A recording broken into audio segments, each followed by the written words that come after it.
Hello, everybody. This is Fighter Chaos with the Geek Fighters Double RPG with me, and special guest the Bad Gamer to play Metal Gear 2 Solid Snake, a game that I never saw through.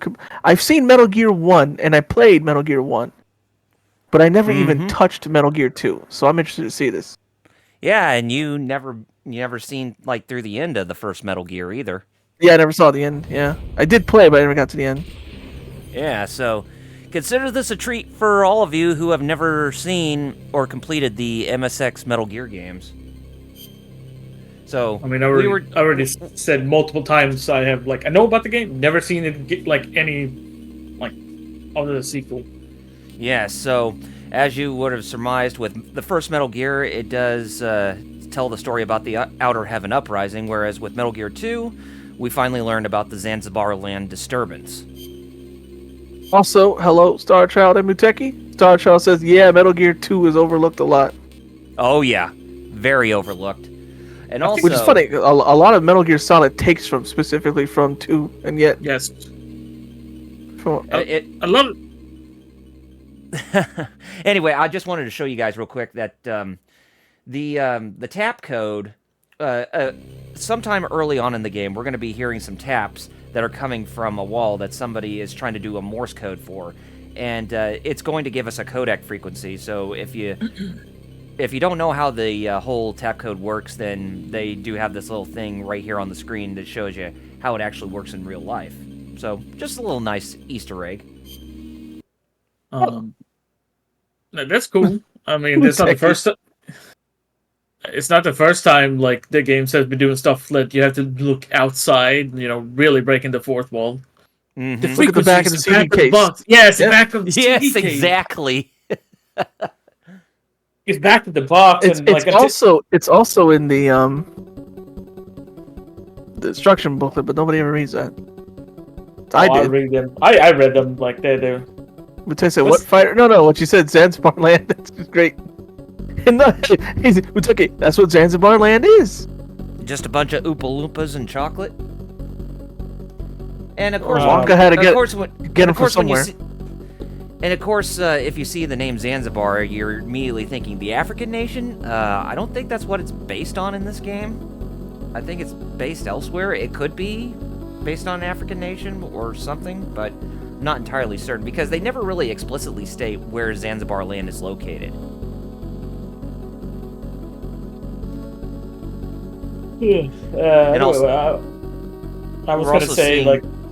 We're also seeing the opening intro here, and probably one of my favorite video game songs of all time, the theme of Solid Snake.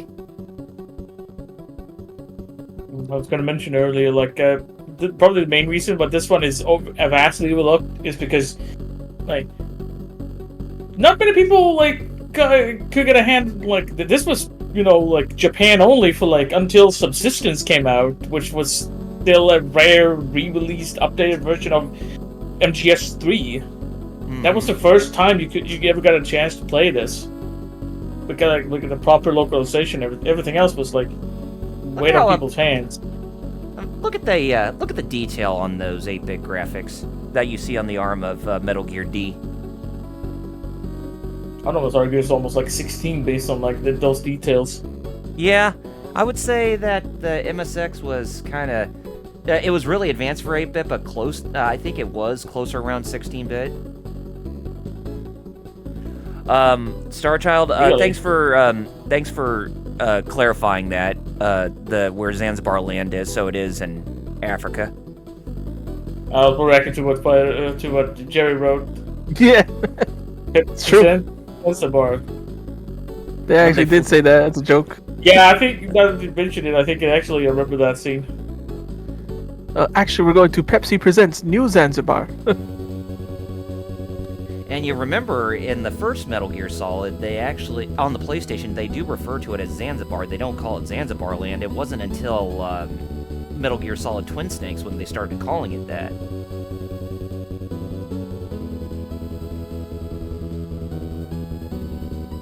Oh god. Yeah, this is a very long opening, although this is very typical Kojima. This theme goes so hard.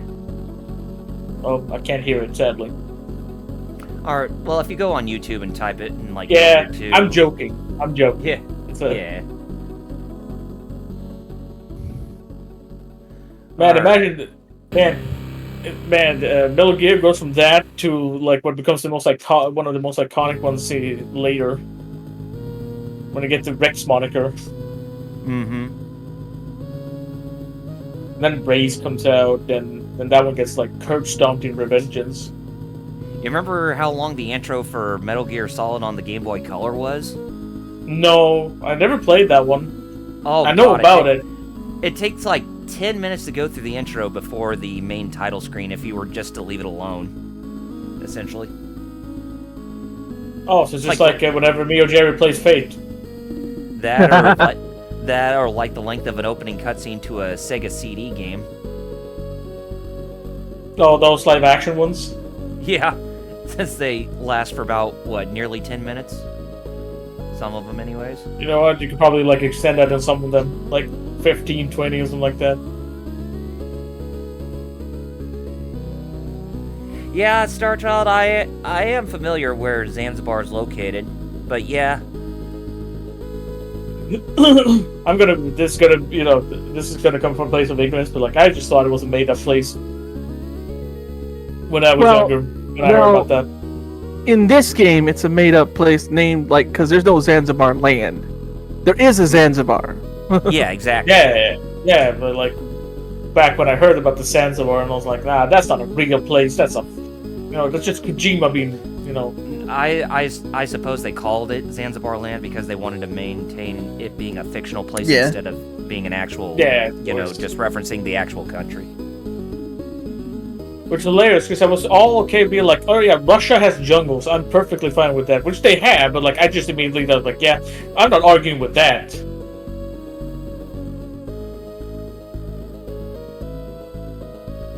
A person with lightning powers be able to, shoot bullets through his hand perfectly.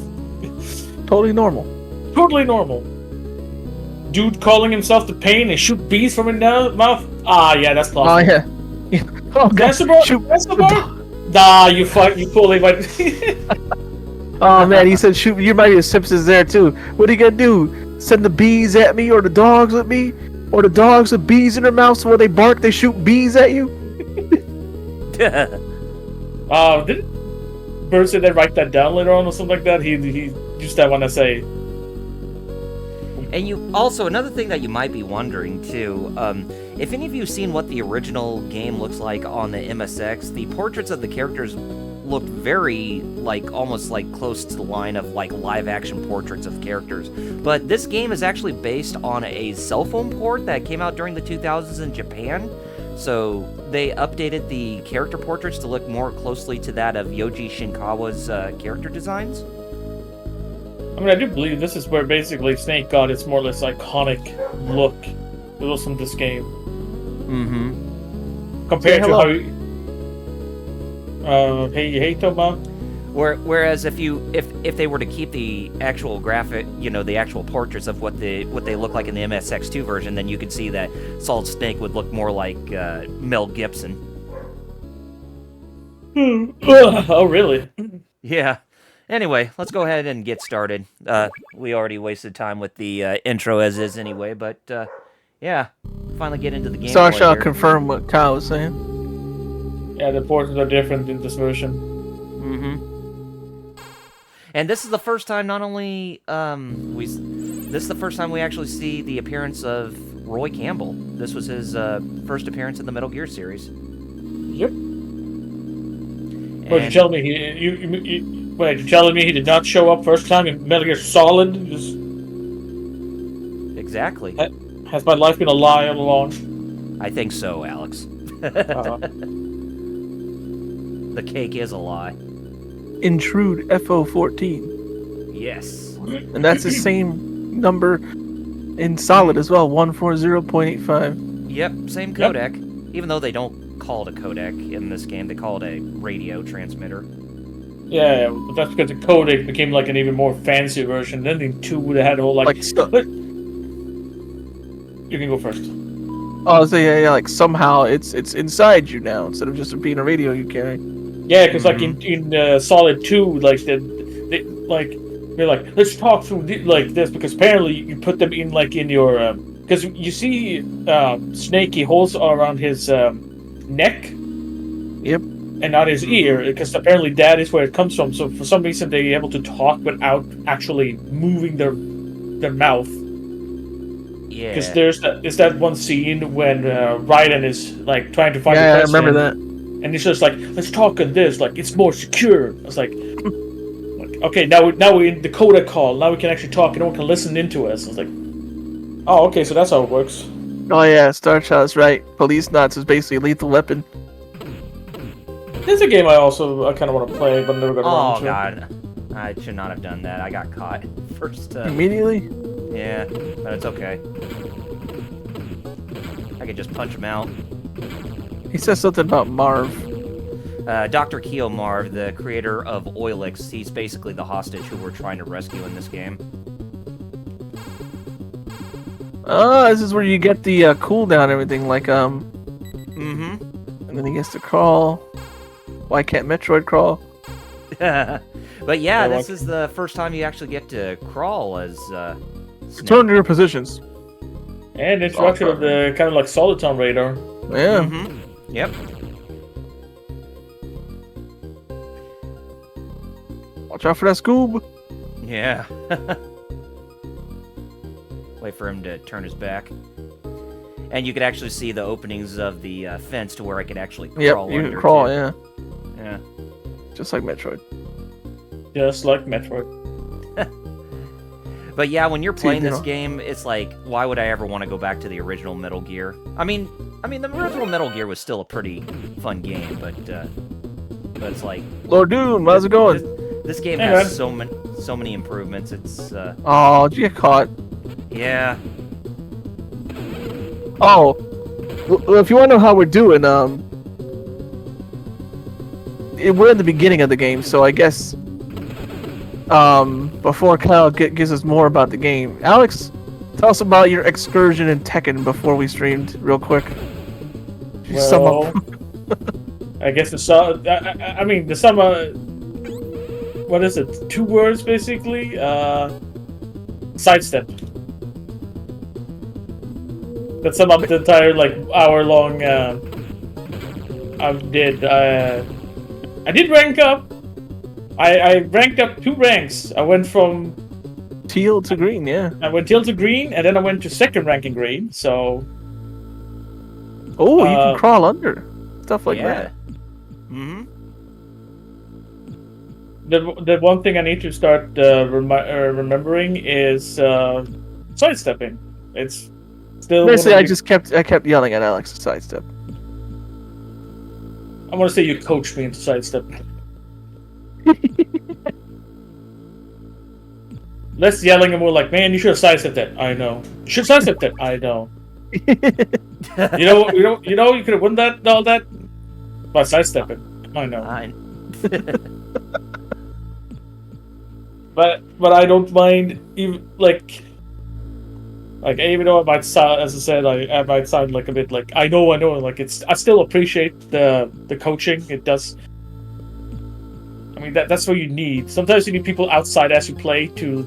Yeah, legit. That's what you need. That's why if I want to grow, I kind of need locals too. But the best I can do is basically. I really need to find locals. I mean online play, yeah, basically just best like I can do is remote play and have us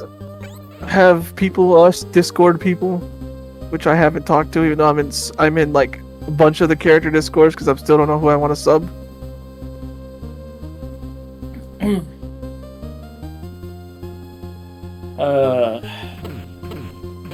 There we go. That's much better. I was like asking if I watched Zombieland Saga. The name Zanzibar Land sounds like that. Zombieland. I seen the first one. I thought it was a really good movie. I did not see the sequel. Yeah, I haven't seen the sequel either, but yeah, I saw the first one. Thought it was fantastic. Over here. I don't even need to fight him. Huh? What is that noise? You can even punch the walls to get to confuse the enemies as well. Oh, just like in Huh, so Solid really did basically take a lot of this and Yeah, Mm-hmm. apparently more than we thought. Absolutely. Homo mentioning Crab Battle because of that old video of Metal Gear Solid 3 Flash animation where he's like going Crab Battle. Yep. Which is actually you- Naked Snake and not this snake. And it's like, whoa. You might be noticing why I'm not using the. Why am I not using the gun so much? Well, it's because Well, I don't know have why, a because it makes noise, right? Yep. I don't have a suppressor for it. It's like a last resort at this moment. Yeah. I saw the first one and always did and always will hate Twinkies. The Mateka said, "Sorry guys, I meant this anime Zombieland saga based on the zombie J-pop idols." Yeah, I've heard of it. I saw a couple of episodes. It's fine, but like it's.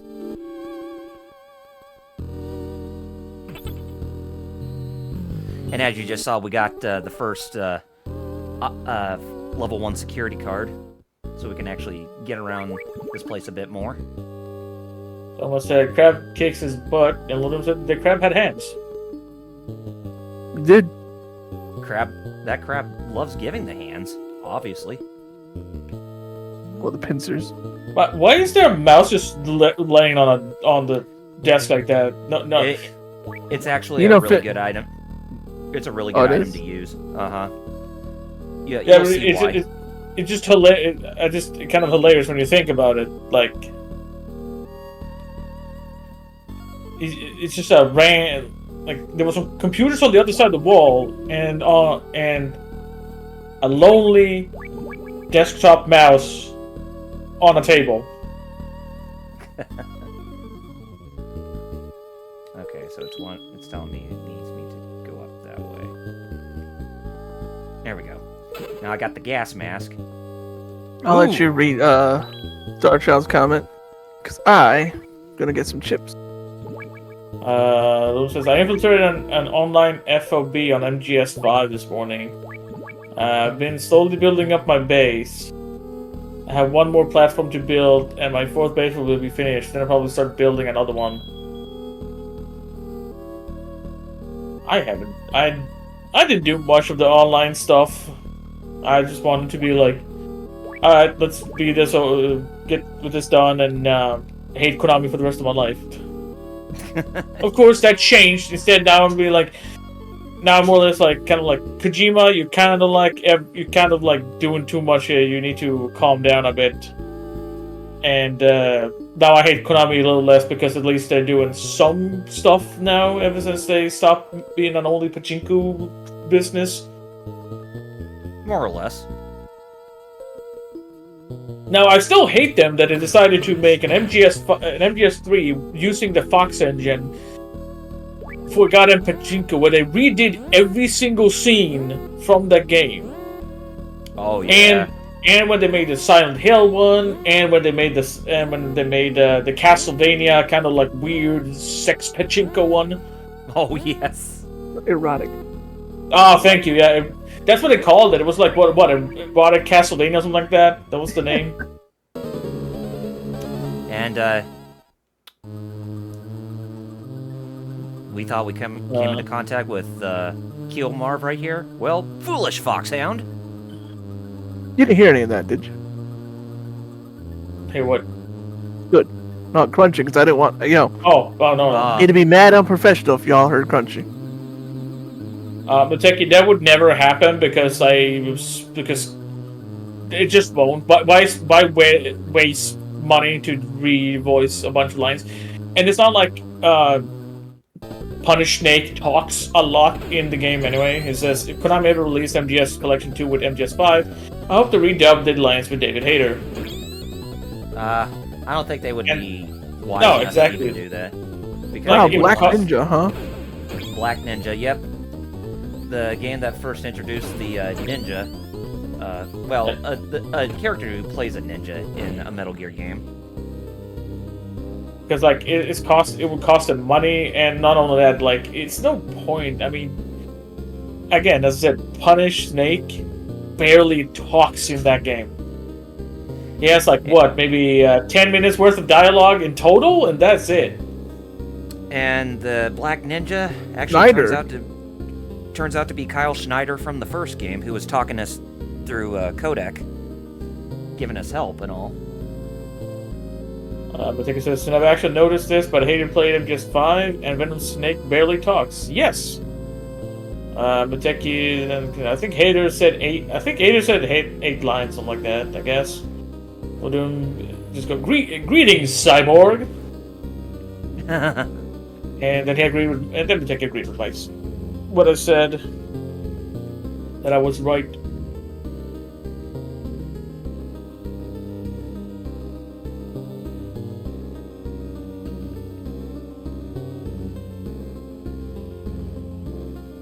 So basically, what Schneider is saying, or Black Ninja is saying, that Outer Heaven ended up getting bombed, and many of the refugees who were living nearby, even the resistance fighters, were left to be killed by the U.S. government. So somebody ended up saving all those people who were left to die. Yes, Mateki, that was Rob Schneider, not. Rob Schneider was Deuce Bigelow, American Gigolo. Rob Schneider had it all until he became a carrot. Holy crap! Oh, I'm yeah. a carrot! I love that episode of South Park, but they make like a bunch of Rob Schneider like movies. Oh yeah, and not only that, they revisited Chef's folks. Yeah, I think that it was that same episode because Mm-hmm. a 350. Lord Doom said about the Blade Wolf. Second, I make enough money to buy my own Blade Wolf. I'm putting the world on notice. You won't get another warning. All right. Every time when you beat a boss, your health will go up. It'll increase. Oh, like in Solid. Mm-hmm. No, so this is also the introduction of health becomes bigger as you progress through the That's before we were streaming. I mentioned there's a lot of things that game. are in Solid that were originated in 2, but since we didn't really get it here until like you said, it came in I'm gonna have to. Oh, it came in Japan only, and then it came like if you were able to get a copy of Subsistence from GS3, so then you would like be able to get access to this game. But somebody following you. Lord Yeah. Doom did my favorite Rob Schneider one when he became a stapler. I had no choice. I mean, the enemies Mine were going to detector. find me either way because I had to trip the wires because they weren't going to change place of those sensors when coming out of that room. But it's okay. I like you able to sneak past him like that. Just like, where did he go? Oh, okay. Yeah. I saw him run in there. Oh, where did he go? I was like, what are you doing? What are you doing? Where is he? Now I want to go back to the second floor because now that we have card 2,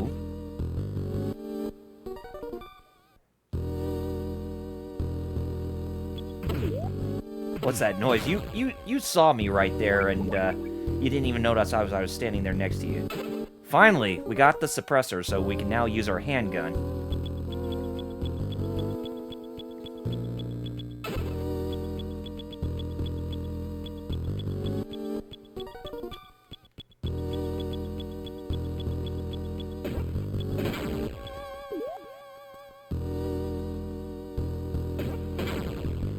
All right.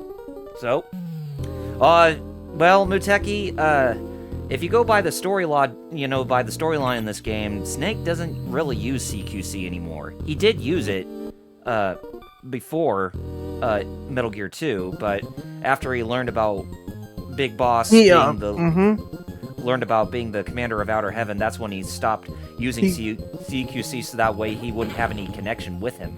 Basically. He gave himself he gave himself a self-imposed ban on it until like 4, if I remember right. Yeah. He finally lifted this ban. Mm-hmm.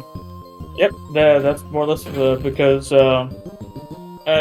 he realized that he needed to use all his knowledge, so he had to. Exactly. Like, can't do it now. Can't hold back anymore. It's too much mistakes going on.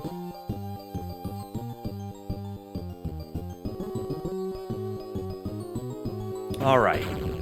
So what Snyder told us right before he passed is that we need to follow a soldier wearing a green hat, so that way he can actually lead us to where Keel Marv is supposedly located. But this is the guy who we want to follow. Green hat. Ludum said, so he pulled a Jin with Mishima Karate? Yeah, legit. Yeah. Is that yeah. Yep. Which is why it's so important when he used that style again. It's like, yep, it's like him using Mishima Karate again. Mm-hmm. Like, Mm-hmm. I am no, what is it? I don't longer, like... hesitate to use Mishima Karate. Yeah. No, basically saying that he don't care about his past anymore. He will use it. Alright, so as you can see, I went to the codec screen because there was a codec frequency we could use that we probably won't be using much, but we at least get introduced to a character who debuted in this game as well. And here we have Master Miller. And he gives you tips on, like, survival and all that, or how to solve codes that you come across. That's a later plot point with Jackie. Miller shut up and just went, that's liquid! So yeah, basically we want to follow this guy and we don't want to kill him because he leads us to where the prisoner is being held. Otherwise, if we kill him, we have to go back and we have to do the process all over again. Even if you actually know the pathway? Yeah, exactly. Oh, that sucks. Yeah, because if you take a look at the radar screen, there's no map.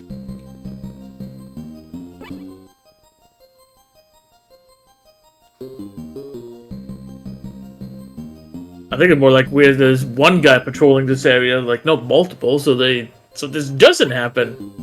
Mm-hmm. Ludum says, the second I realized I'm stronger with it, I would have made the mental jump. Talk about like the whole not using like the styles they have to, be really strong. Uh-huh.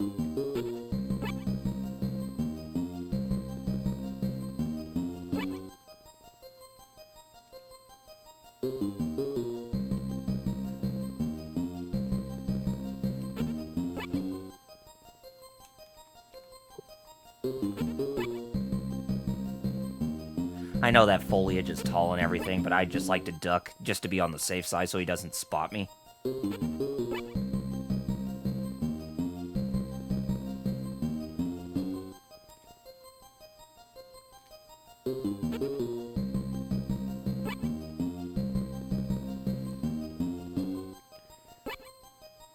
Legit having to go or do a roundabout for this thing is kind of frustrating. Oh yeah, definitely. But as you saw, he'll start picking up speed a little bit more because Yeah, I noticed he's getting that. the feeling. Yeah, he's getting the feeling that he's being followed, and he's right. Nah, he's not. I don't know why, but like I like disassociate real quick, and I got up to get some food, more food actually, but I thought I heard you say, "Oh, he's got frame advantage." I'm like, "Oh God, we got to worry about frame advantage in Metal Gear 2." Ah, jeez. Oh, we'll do apparently some sad news. I forgot about Legends and how it doesn't work on this new phone. Oh wait, Aw. it doesn't? Why? Apparently, It's just not supported, or is it just I like? think it's too new, like it's brand new or something like that. So it might be. Hopefully, they will update it soon. I play Legends on my iPad. All right. So The ones I play on my phone. Oh, go ahead. We finally made it to the building where the prisoner's being held, and this building, this is where the tap code will actually come into play. But since we're not gonna learn what the tap code does, I'll just tell you what the frequency is. It's 140.82. 0.82. Yeah. And we get introduced to another familiar face from the first game, but we actually do get to see his mugshot for the first time. I see you figured out my code. It's like, yeah, totally look up a guide online or something like that. Yeah. So yeah, we're reintroduced to Dr. Drago Petrovich Madnar from the first game. Yeah. Rhythm says the chip they're using on the phone isn't compatible with whatever system Legend is using. You can run it fine, but if you try and fight anyone, it will crash. That kind of sucks. It does. As you can see, Petrovich. Oh, like, you mean like the PvP? Yeah, I'm assuming he means like Because- any. I think he means any form. Or any fight, because I know on my iPad it crashes all the time when I try to do PvP, which sucks because it's always a daily mission. Or the co-op, which is also it'll crash there too because of the. Oh, any fight? Yeah, you're right. Yeah. Okay, I figured that. And our suspicions were correct. Looks like Dr. Madnar was brought here to Zanzibar Metal Gear. Land because they need his prowess to develop a new Metal Gear. How did you know? You knew. The game was called. Let's just say the game is called Metal Gear. Yeah. And then he says we've met before or something like that. Mm-hmm. Cryptic metaphor.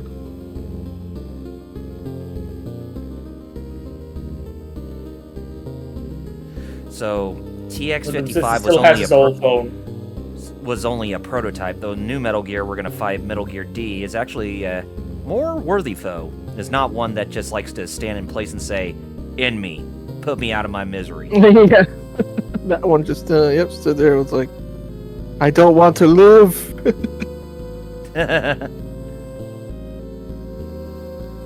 Also mentions about Oilix. Basically, Oilix is a microbe to help fix the world's energy crisis in this game's lore, essentially, since it's 1999.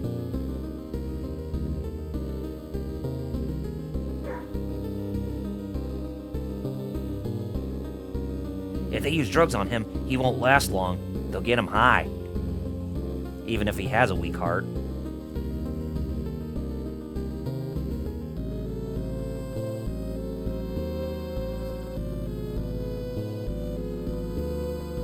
Chobham armor plate, so even if we try to use explosives to try to free him, that wall is not going anywhere.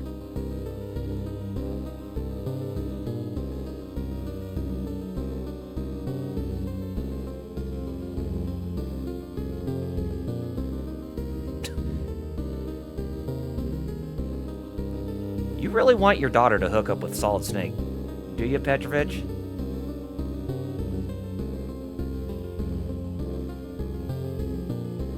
It gives me that Leon Chris vibes, you know. Yeah. Leon, my sister over at East right? Yeah, I love those memes. He just really wants Leon to The Redfield please line impregnate my sister. the Redfield line must continue. Leon's like, please, impregnate her. Ah. No, No. I'm like Asian. he want Ada. Now you can see that we have a map of the area, so we got our bearings as to where we can go within this part outside of the building. Now, before we go to the east, we're going to take a trip north, because if we go north, if you saw on the map screen there before the codec screen, there are white dots all over this field. Guess what's all over that field? And they're on the ground. Funny joke. I remember Oh, a guy named Deep Throat telling me about the mines. Yeah, and this game introduced who would become Deep Throat in the next game. So yeah, there are claymores.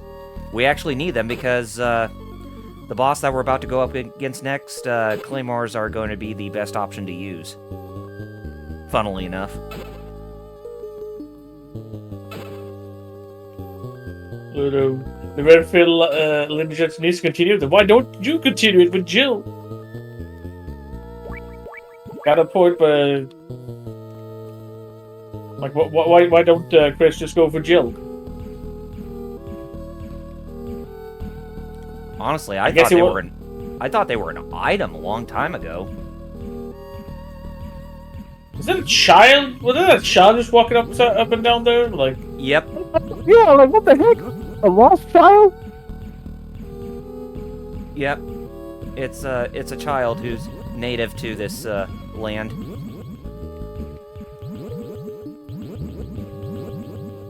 Well, the kid looks like it came out from like the 80s, like it was about to like skate around like. He looked like Ness just popped out from Yeah. Mother to land there. Kind of did. I was also kind of like, what the hell? What's Ness doing here? Hey, Oh my there's God. another Ness. Let's talk to this other Ness. He says, trucks come in and out here all the time. Okay. You're not going to That's say us. PK Thunder or anything Child, like that? child, Fry what are my you doing ass? here? Child, go home. There are other children that we could talk to in this game too. So that's not the only one we're going to see. Oh no. Okay. Let me pop a cap in your ass and go along our merry way. Whoop. Oh yeah, we want card 1 for this. And get the mines ready because we're about ready to fight the next boss. Still the whole thing of like cycling through cards. A visitor! What a surprise! And just in time too. I was about to go for a little run. I am Running Man, the world's fastest mercenary. No one can keep up with me. See for yourself. You actually see him running, and then you actually see his dot on the Soliton radar where The he's ultimate going. enemy. That Snake's ultimate enemy, greased up deaf guy. Yep. You never go so wasting your time. What do you think? Pretty fast, eh? But I'm just getting warmed up. Hear I that mean- sound? That's nerve gas. I mean, if he gets like already like tuckered out from just running like one lap, I don't think Running Man is really that all cracked up to be. It's not an activity he should be doing. No. Yeah. Also, for this boss fight, Logan said some funny stuff. You got make sure that you have your Yeah. gas mask equipped. I thought I thought the kid was in trunks for a second. I read too fast. And it says pull a gun out and shoot him mid sentence.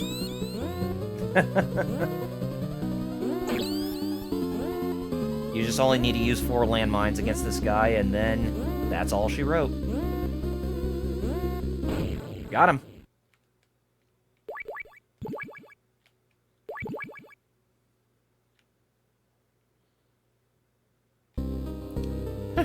You used my speed against me? What's your name? Snake. Solid Snake. Snake? The cheetah has lost to a snake? How could this happen? Guess you weren't fast enough. Frickin' one-liner, and then all of a sudden Running Man explodes. But hey, we get card 3 for all our troubles. Well, boss, I hope you're happy. He got the card. When he got the level 3 card. of you Metal saw Gear you Solid. saw Lord Doom said when you killed him. He said, "I like how he made the Mega Man death sound off screen like a loser."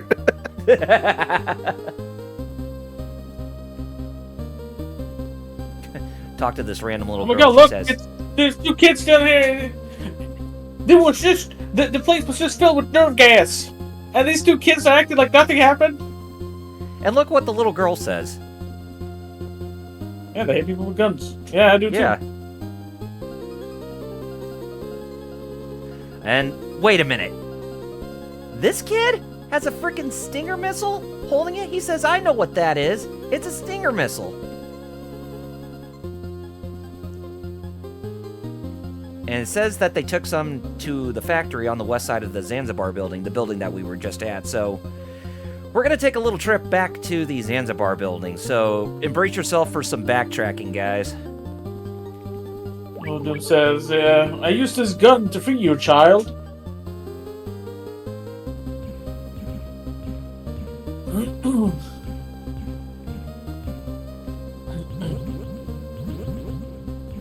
And you're wondering why I'm appearing on parts of the swamp here. Well, that's because parts of the swamp are shallow that I walk on. Otherwise, if you get off track, then you'll start to sink a little bit.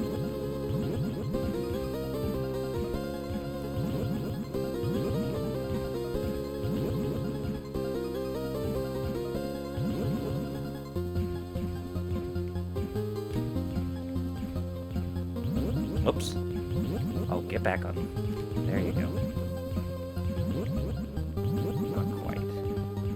Ah! Oh, come on. There we go. I was wondering where my bearings were.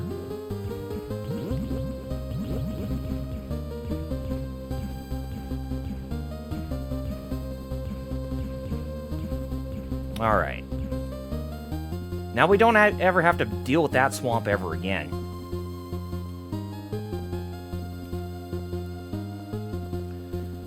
But, yep, you're probably wondering why we're going to get the Stinger missiles, because if you play Metal Gear Solid 1, you know what we're going to be using the Stinger missiles for right at the get-go. You didn't see the chat, Alex? Let's see. I also used this gun to fight a giant death mech that stood there and let it happen. Yes.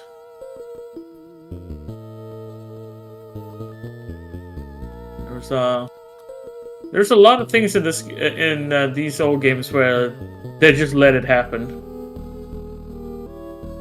I mean, wouldn't the running man think of like, okay, I'm running in place and I just run over three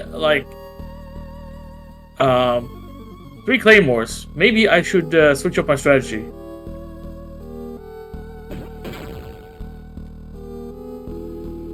All right. We finally got the Stinger missiles picked up. Also, there's one other thing that we also need to pick up too while we're inside the Zanzibar building. Oh, what? How did you spot me? I wasn't even... It's alright.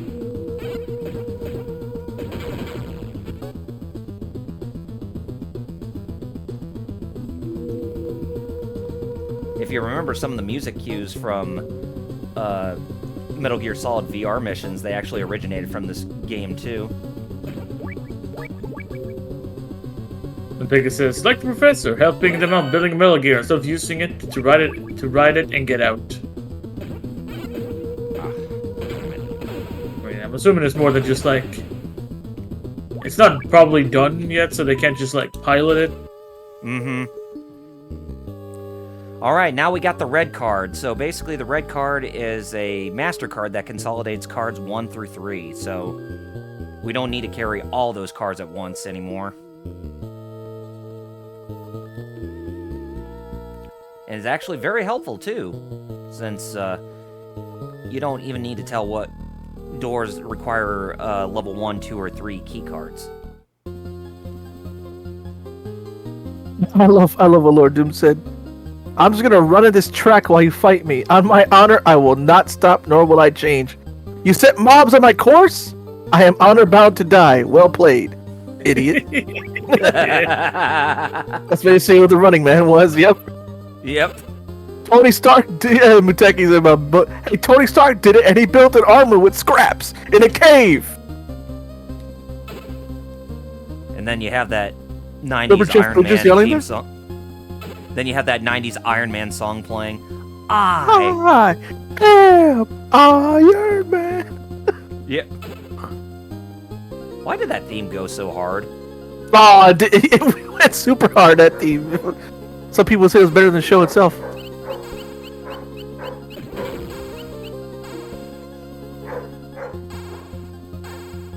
Make sure this scrub doesn't spot me.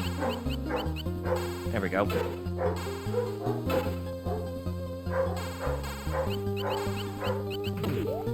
Oh, I thought he was going to spot me right there. Also, we got a B3 unit ration. Also, there are multiple different types of rations in this game because each ration, 3 types actually, because each ration will contain specific amounts of food in them. So the 3 rations are not going to be the same as each other. So something to bear in mind a little bit later.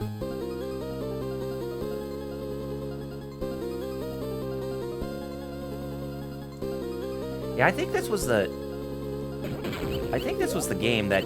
Well, this is the only game where they had multiple rations that they had more practical use than just having only one specific one. All right, we come to this screen, and hey, guess who we're fighting again? Running Man? Nope. From the first game, the Hind E. Oh. Only this time, the Hind E is taken to the sky. I like how apparently 3 times in a row we're Snake fights a helicopter, because he does that again in Solid. Yep. And this is where the Stinger missile is going to come into play.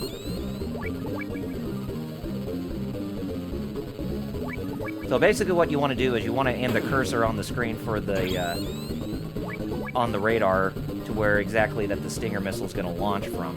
And that will actually, you know, land the hit on... There we go! 3 hits and that's all she wrote. Although my favorite is still in Twin Snakes when the Snakes decide to jump off a rocket to then shoot at the helicopter. I know people, the general public, didn't like those Matrix type of cutscenes, but I honestly Nah, thought those that people are stupid. Yeah. I'm not sugarcoating it. Twin Snakes... I'm not with you. Like, I'm just saying, like, people who say that are stupid.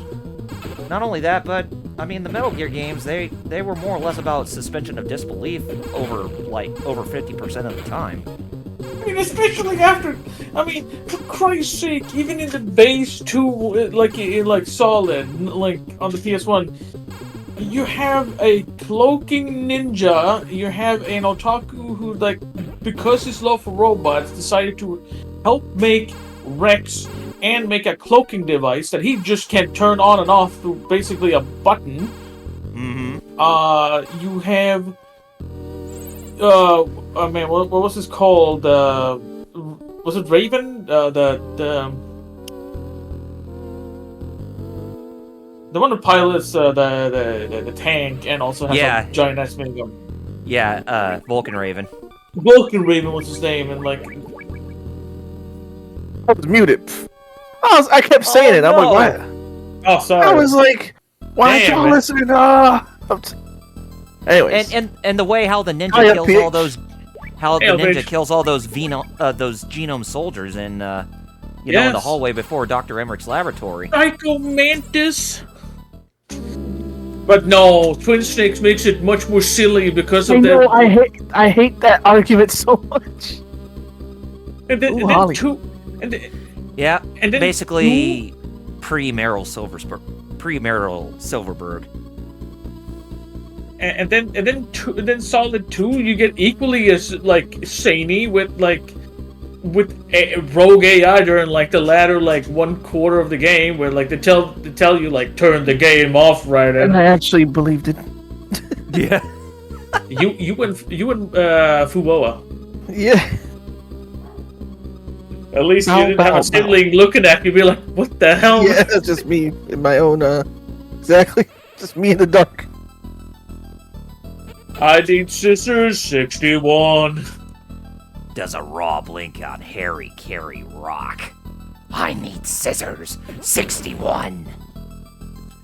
Why do I get the feeling that sounded like Vince McMahon right there? the fish and fail, you know, the fish and fail and all that. Like, you tell me that when they decided to remake one for the GameCube around that time period, that is too over the top and silly. I remember people telling me that, and I was like, that doesn't make any sense. Even back then, I was like, that argument doesn't make any sense. You have 3. You have Metal Gear Solid 3, who goes even more, and that's supposed to be like before. With the bees. You have the bees. You have the pain with the cloaking. You have the end. You have the scene when Ava decided to like basically do kind of like kung fu moves with a motorcycle up on Ocelot's face. And you have the Fear, who can just climb up trees all of a sudden. You have the scene when the beast comes when you fight Ocelot, and he just, you know, twirls with his revolvers to like kill the beast that goes around like, You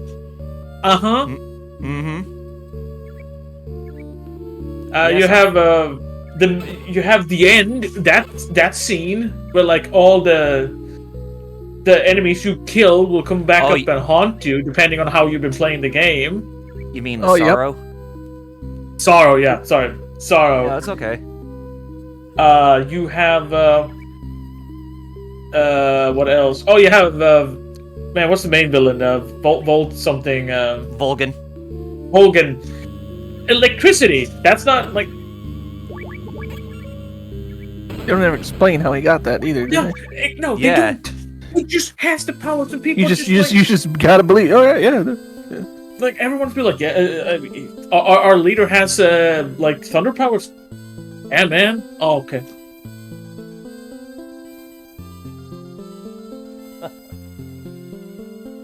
Boss kills the bees with a knife, a single knife, and he's dropping swarms. Lord Doom says. Yeah, and yet MGS1 is too silly. Twin stakes. Oh yeah, in 4, this is that Raiden fighting a bunch of geckos with his mouth is more ridiculous. That entire fucking scene when Raiden gets introduced in Act 2, when he started like doing the breakdancing thing on those like. Or even when Snake goes through that hallway, which is microwave. Which is all one big huge microwave. I love that scene because he didn't have to do it. Yeah. Yeah. Yeah. Otakon just had to like roll over there himself because he was sitting there like on his like piloting his little robot, being like, "Come on, Snake, you have to do it. You have to do it." And then like you eventually gets through that, and he's just like, "It's done." So you tell me, I almost got like literally cooked, and you could just be like, okay, it works. Lord Doom said he had to do it for manhood, Kappa. Yeah, apparently. The only thing that positive that thing is the scene immediately after when you have that entire fight with Liquid/Ocelot, where you get like with different things like. You get the different health bars, the music, the different fighting stance as the fight progress. I love that. That was I love cool. that fight. Yeah. I love fights. Like the various games. Yeah, I was about to say I love UI. games that do that, where like as the series comes full circle, you get to see them using stuff from like Jin did in 8. I like how her sprite was basically just let's put Snake but put a ponytail, so you Yep. know it's a woman. Like that's it.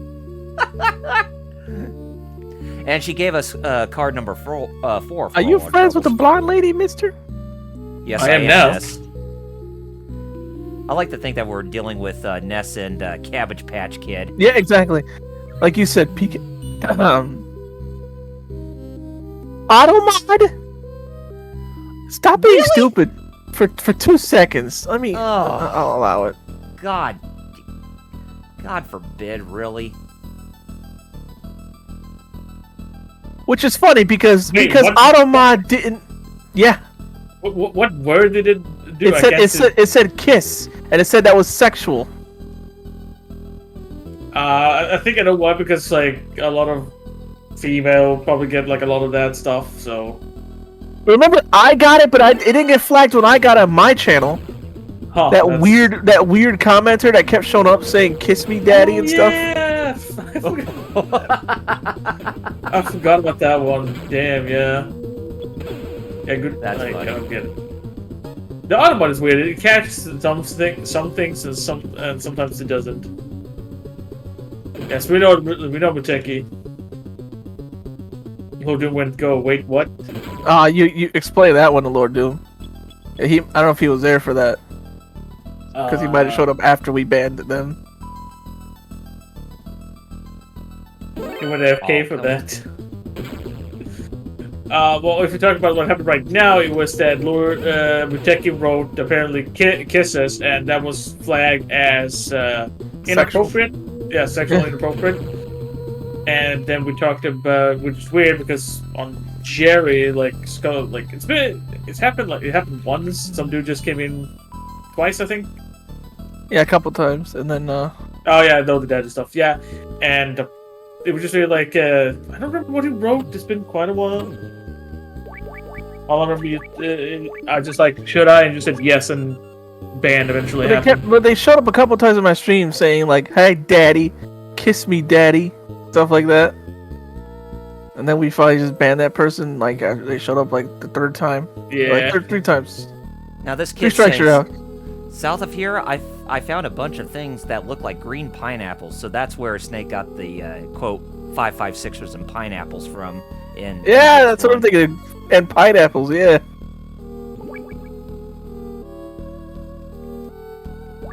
Lord Doomy said, "I hope that was a person and not a bot." Also, Don't asking why. don't use your explosives when the kids are around, or else you'll lose health. This game will My punish fault. you. The kid was in. It was not my fault. in the The way, kid is in the way. Yeah. Yeah. Kids yelling at them, "Hey, you may wanna."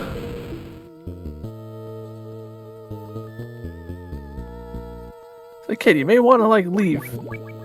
Yeah. As I said, because because the bots doing that is scary and horrifying. It would mean that they're learning to troll. Right? If it's a bot, that is horrifying. Yeah.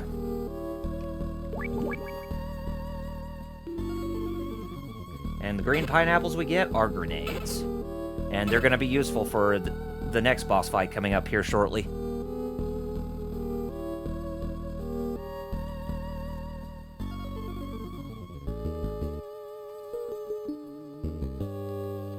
I would even, going back to the whole tongue-in-cheek silliness of the Metal Gear games, I would even say that this game is tongue-in-cheek in of itself. I mean, we got the Running Man, we got Black Ninja, then we got most of the other bosses Yeah, exactly. coming up. Yep. This series has always been a mix of serious and like lighthearted silliness. Like in a game, you have the entirety of 2, where like up until the end point, Raiden is going around like like I'm just like Solid Snake. I did the simulations. I can do this. While everyone else kind of around him keeps saying like, Raiden, stop being an idiot.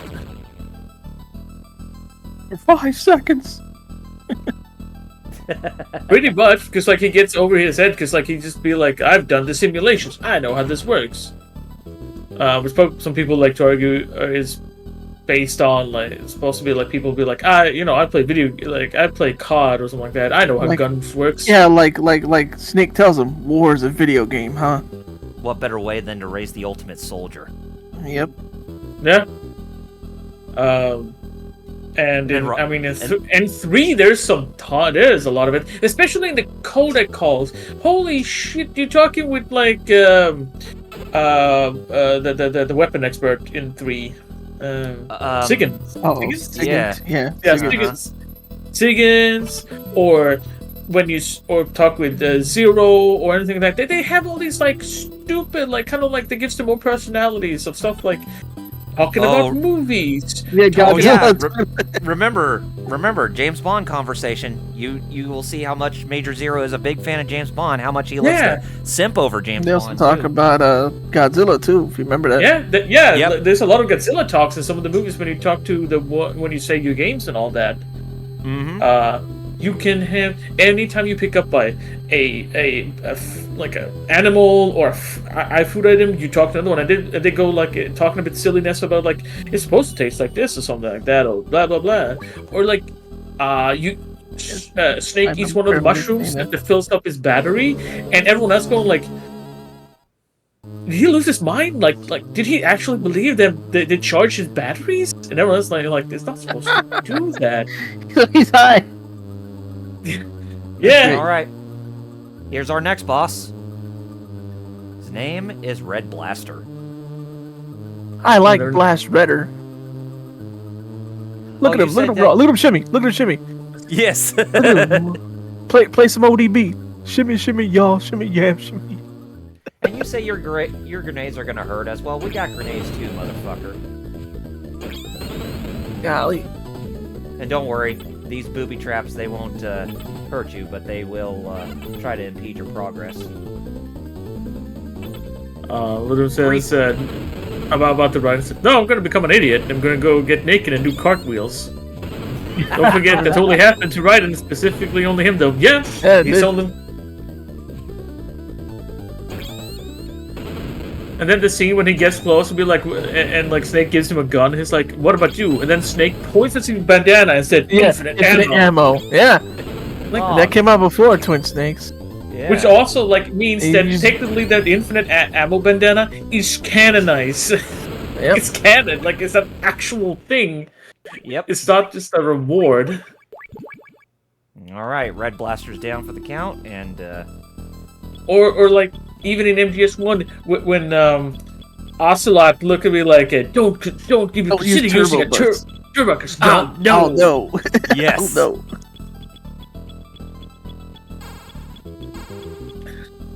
Like we can go through like so many silly things and be like, yeah. So The twin snakes. yeah, takes- Twin takes Snakes somehow. breaks it all. Somehow. And as far as I know, people mostly like to point out that he jumps off that missile. Oh no, he's doing cool Matrix moves. Why wouldn't he? Oh, He's the ultimate soul. Yeah. Honestly, talk about it because we want to play Twin Snakes. I really like that Okay. game. So, from what Holly told us, we're at the roof of the tower building because we need to catch this pigeon that's on the roof. And it's a wood pigeon, by the way. And there's an item that we can use to where we can actually get close to it. Because if we try to get close to it just without anything to help us, then the pigeon's gonna fly off.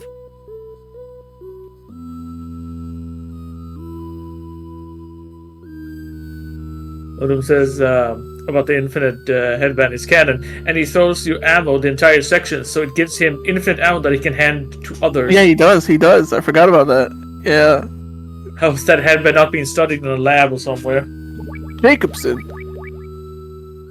All Yo, right. why so- does Snake look like Arnold there? Wait, he does look like Arnold? I don't know. a little I bit, to be know. honest. Actually, A little bit. I do agree. I mean, he does. Like, In that profile, and yeah, when he was Oh, I guess so. So it's telling us to catch this wood pigeon, if we have something where we have beans or potatoes, then we should be able to catch it. But the thing that we can use to where we can actually catch it is with the B2 rations because they contain beans and potatoes in them. This is where I said that the rations are going to be different from each other because they have I noticed that. yeah.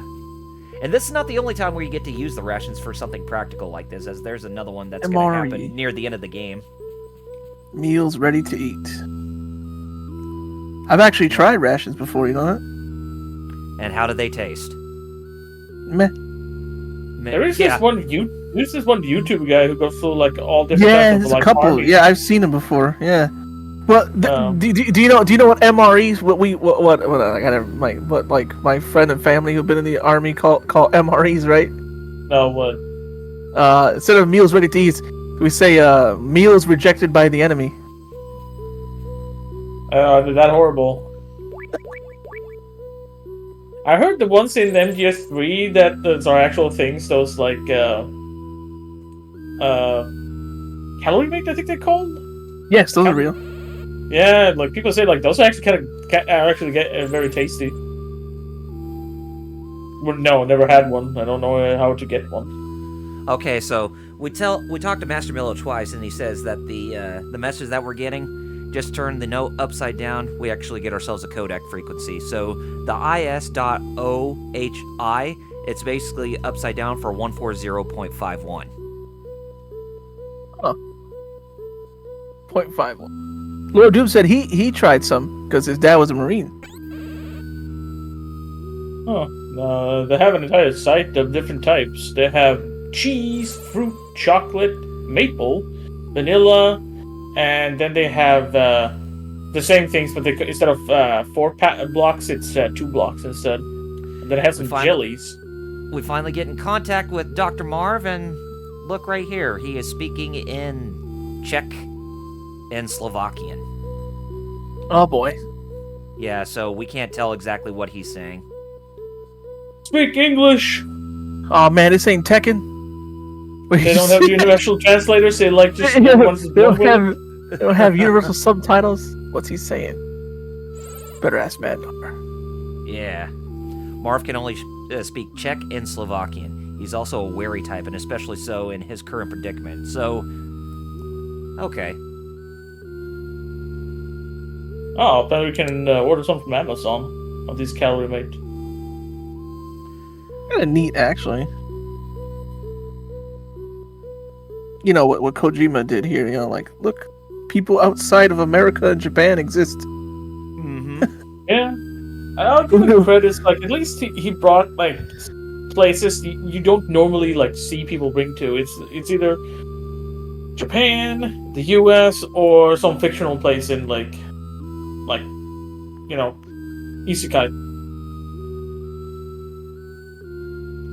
Occasionally Africa, depending on the setting, like RE5, which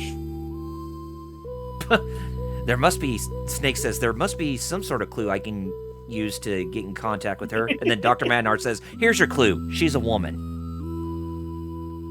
Very, very basic as hell. Oh, Yeah, this reminds me of Meryl. oh yeah, Yep. That's basically what this is the setup for. You know, the inspiration, but on how you had to find Meryl in the MGS1. Well, how she walked, because like she walks differently. Yep. He had the bubblegum walk. Very Wrigley. Wrigley. Oh yeah, yes. I see what you did there. I don't know if it was in the original like PS1, but in the GameCube one, they did slow down as they kind of zoomed in on her ass as she's running away after she gets rescued and all that. Yeah, man. And it's like, that's not silly. Yeah, exactly. Tika says, yeah, like Rhode Island. That's a fake place. Rhode Island to me is just South Massachusetts. Someone who's lived here. 'Cause I have family there. Every time I go there, man, it's just like how upstate New York is just East Ohio. Really? Then how is East Ohio then?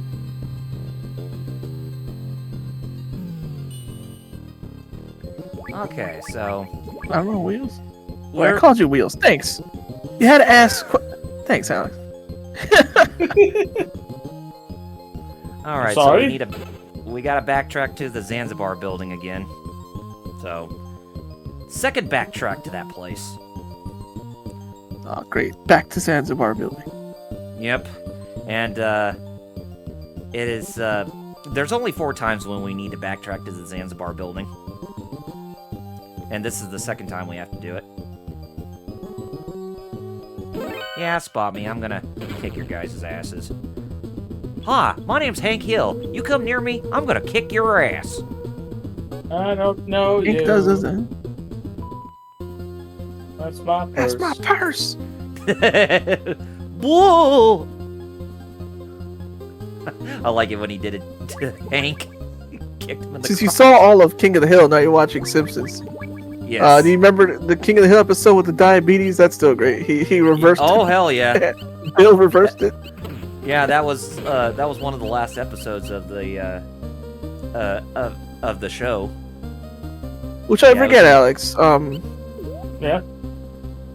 I guess it's personal stuff, but the beatus. You have a chance to reverse it, right, or no? I have a chance. It's weight based. Like, it's because I'm fat. So if I can lose weight, which I'm trying, slowly goes down, but yes, I would. It will eventually. Hopefully, it will go down. Lucky enough, That's I don't. crazy Actually, with me. Yeah. I was gonna say lucky for me is that I also don't need to take the shot. I just take like the insulin in pill form, because at the moment I don't need that high concentration as a shot. Not that I have to worry, because I unlike US where the vials are extremely expensive, and here they actually aren't as expensive as people. When my dad passed and he had unused boxes, they paid a lot of money. I remember you Dang. selling them. Yeah, they paid a lot of money for it too. I was like, what? It sucks that that people need this important thing just Something for survival. Yeah. Mm-hmm. And Big Pharma being like, yeah, no, fuck you guys, pay us money.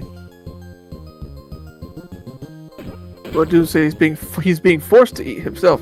Now me, I don't. Thank God, and they keep thinking I do just because I'm big, and I'm like, I keep telling you, my weight's hormonal. They finally admitted that part, but now I need to get the hormonal help, which I haven't, so I'm still big. Is that a cost thing, or is it just? Yeah, it's insurance thing. They're like, Ah. I was supposed to go to one doctor, but they don't take my insurance, so they're like, well, we'll get, and they haven't called me back. And when I call them, they're always busy. It sucks because whenever I hear stuff like that, it's like very typical American issues. It's like, man, have you lived here? You would have had everything done by this point. Like, you don't. There's not even an insurance talk to be like, you need this? Yeah, sure. Eventually, if you hit that threshold, you don't pay for it anymore. And as long as you continually hit that threshold, because like it will like after 12 months, it like the latest one will remove. But like if you consistently get above that, you don't pay. The only thing you will pay for like is the visit, which is like $10. Like that's why like I never worried of going to any doctor or anything like that. Yep. An ambulance doesn't cost me anything. Like when I got COVID, I had to go with an ambulance when I eventually got. Yeah, you and me got hit mad hard by COVID. Yeah. Still, yeah. Yeah, because you went bad too, but at least you didn't. Lucky enough, you didn't have to go to the hospital. Yeah, like I had me. to go to the hospital, but I I was there. really bad. Yeah, we both were. We both. That's fell crazy asleep. because my mom must have got it from me. But I guess she was one of those no symptoms. My mom had some symptoms, but lucky enough, she was healthy enough that she could help me, take care of me, because man, that initial like week and a half before I finally got before I caved in to be like, no, I need to go to the hospital. Like, Did you ever get it? Hopefully not. No, I never even gotten it once. Thank God. Yeah, that it sucks. That's what I keep hearing. Cause like for me, and you know, I'm really lucky I haven't gotten it this far. You know. I hope you never do. Yeah. yeah. Oh yeah. I hope I never do either. Like, although my doctor did say like it probably wasn't super necessary for me to like go to the hospital, and stay there, but it would probably take much longer recovery than the 2 weeks because I also barely ate. I ate like the first 3 days before I lost like 12 pounds or something like that. Like the first couple of days before it actually hit me, I was eating kind of normally. The main thing I realized when I might have had it was because when I was drinking my Coke Zero, it tastes absolutely awful because I couldn't smell anything. And I ate one more day. Then the night, like a night between 2 days, I got sick. I thought I was gonna vomit, and then my body basically froze itself. I could not get a single piece of food inside me because I was afraid that if I did, I would puke. And I haven't puked. There's one thing on the third floor I forgot to pick up now that we have the level 4 card, and it's very important too. You'll see what it is when we get it. Lord Doom said he had him. That's right. You told us that. I'm like, what the heck? He caught Rona multiple times. I really yeah. I really do feel bad for you guys for catching it. I mean, I shouldn't have went to that stupid party. I still blame Eddie Kingston. Yes. For me, I don't know if it was me or my mom because my mom still worked, and people over at her work was constantly being absolute idiots of being like, even though they knew that they had COVID, they were positive for COVID, they still went to work. Or it could have been me because I was out like within the time frame. I was out 2 times. Okay, so we finally we finally picked up that that mouse, and basically the use for that mouse is that we can actually use it to detect trapped floors, so that way we don't fall to our deaths easily. That's cool. Unlike before, where you just had to know and you go, "Whoa, you're dead." Yeah, you just had to walk. I hate that. That was a messed up stuff in the first game. Mm-hmm. Oh yeah. Yeah, no, because for me, So it was within that time frame. It could be from me or my mom. So we never know. But- We never knew where I got it from. But just so you know, Oh, that's Lord not the Doom, that's great. that's not the item we're looking for in this on this floor. Nothing. Nope. Lord Doom said something. That he at least gets it mildly, even with his weakened immune system. I was yeah, no, I take it hard. I think the last time I was sick Jackie now, mentioned, some jobs are jerks, right, Double R? Where he Oh, was like, yeah. some companies are like, we know you have it, but you still got to come to work. oh, here was different. Here was like Which is- everyone like that's not. The jobs I worked said if you have it, you stay home. But yeah, some exactly. companies and the same with it. Like most people who like got caught like being at work while being actively knowing they had COVID, they, as far as I know, I think they got like cut their pay. Their pay got cut for that day or something like that. Like to actually be like, no, you're not getting paid for that. You're not supposed to be here. Which they would have been anyway. If they actually would have like just called in sick. Now we have the remote control missile launcher, so the Nikita missiles, but still, that's not the item we're getting. But the item we're getting is actually very, very close to our position. Remember, there were two doors here. We took the north door. Now we're going to take the south door. Remember, equip your gas mask, because poison gas. Anyway, you can go ahead and continue. I didn't mean to cut you off. No. I mean, yeah, you're talking about the Game. game, so. yeah, it's gameplay. And, Plus, I also gonna need to be a quick BRB. So, BRB. okay. Well, let's go back to the game then. Flip the switch. Make sure none of the soldiers turn around. There we go. LPH said Oh, what he's the grateful hell? he doesn't have no COVID, but he does have heart problems. I didn't even know that. It weakens Anyway. your heart, right? I think so. Yeah. Which is what I'm scared of, because guess what runs in my family? Mm-hmm. Heart problem. Now, here's the item that we needed to pick up. The night vision goggles. Yeah. I'm assuming there's a boss or just...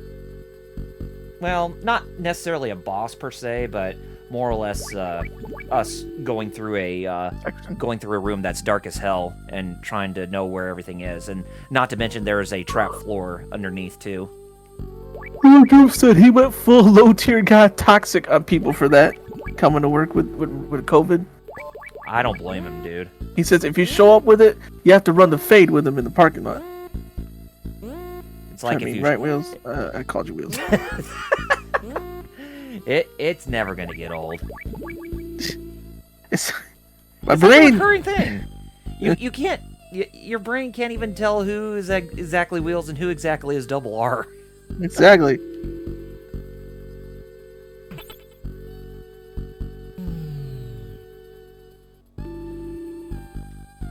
I forgive you, though. Well, you know, dyslexia. What are you gonna do? Yeah. Lord Doom said he's not even kidding. He's not even exaggerating when he says he goes full LTG toxic. If you heard him, you'd think he was possessed by him. It is as you said. In battle, he is as if possessed by a demon. Unlike you, And his name I is would Low Tier God. unlike you, I would expect no less. Get it? Yeah. Possessed by and that demon's name is Low Tier God. Yes. LPH said the heart problems are family history and stress, which have both can contribute real hard. Mm-hmm. Muteki, guess what he wants? What does he want? He says like you forgetting the CDI Philip Zelda games. Of course. Oh, speaking of which, the spiritual successor to those games finally arrived on the eShop this week. Really? Yeah, Star Child showed us those games. Was it called RZ? The game? And this is the room where we need to use the night vision goggles. Not only is there a little, that's pitch dark. not only was there a little kid, but there was a trap floor, and I just fell through the trap floor and died. Anyways, whoops. Do. I don't know why. But not just that was actually the game over theme instead of the real Metal Gear 1, he's just doo doo doo doo doo doo. And then you just see Larry David just go with his shoulders like, huh? Welcome back, man. You missed out on my first death. I fell through a trap floor. Uteki even said, man, those goggles suck, Kyle. They didn't help at all. No, they didn't. LPH asked you about the Zelda successor, if the gameplay is good in that. I haven't even played it yet, but I do plan on picking it up. Lord Doom said the reason he gets mad at... Oh, yeah, what was it?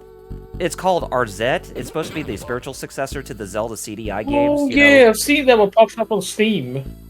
Mm-hmm. Hopefully decent. Lord Doom said about the reason he gets that mad at work when they do that is because since his immune system's that weak, he could die from it, and they know that he has issues, so he takes it as a personal attack, which that's me right there, isn't it? Yeah. My BPD would take that person. That poor little girl. There's a bunch of soldier mannequins in there. I mean, it is extremely selfish. Of like, if you know that one of your work buddies have a weak immune system and you still go despite being sick, yeah, no, you have a right to punch him in the face. In this section, notice the take heed of the ones that are blinking dots. Those are actually real people, not the mannequins. Ah. All right. Now we're in the section where that bathroom's located. Lord Doom said it. If he hears someone cough, he hits them with the, "Hey yo, don't come to work tomorrow, or else." Sarshaw said he believes it's on PS5 too. What you're talking about? Oh yeah, the that game. Oh yeah, Arzette. Also, that freezer I was in. Notice that for much later. It's gonna come in handy for one of the final things that we have to do in the game before fighting Metal Gear.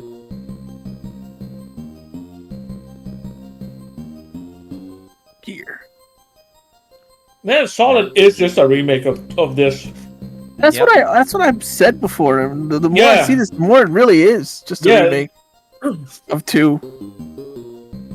And the third game's just a remake of the second game, and the second Solid is just a remake of the previous game. Yep. Yeah. But they actually straight up mention it because they're like, "Oh, we wanted to do that because it makes the Ultimate Soldier." That's why we have to have it be just like Shadow Moses. But y'all didn't say nothing about Shadow Moses being just like Zanzibar Land. No, because it's still different. It's like Kojima like be like, okay, this is one that's coming outside, and no one has played this one, so I'm just gonna make them play it through, play through it. Look at also, this. This is something you'll never see. You can hide underneath a bucket.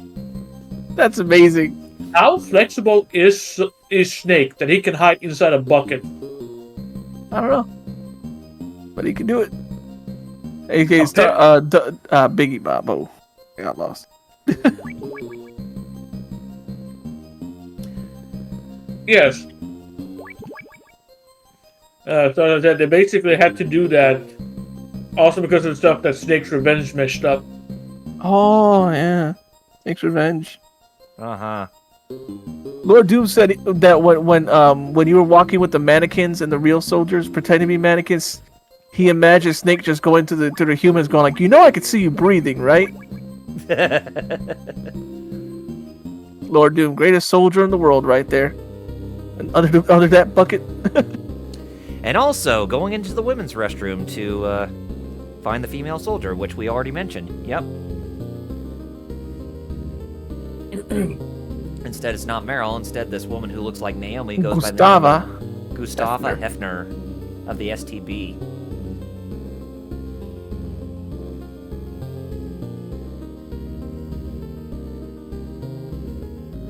Have we met somewhere before? Typical Western man, always ready with the pickup. Like, no, I think he's actually being more serious. So it says here that Gustava Hefner used to be a figure skater at the Calgary Olympics and got the gold medal for it because she was dubbed the Ice Princess. But yet, You know, she denies it. Rita the like greatest soldier in the world.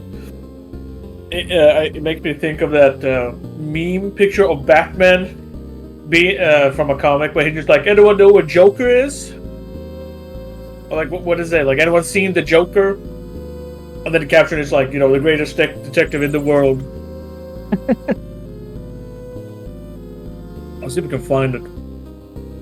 Now, as you can see, Gustava also can speak Czech and Slovakian, so that's why she's able to talk with Dr. Marv just fine on the codec screen.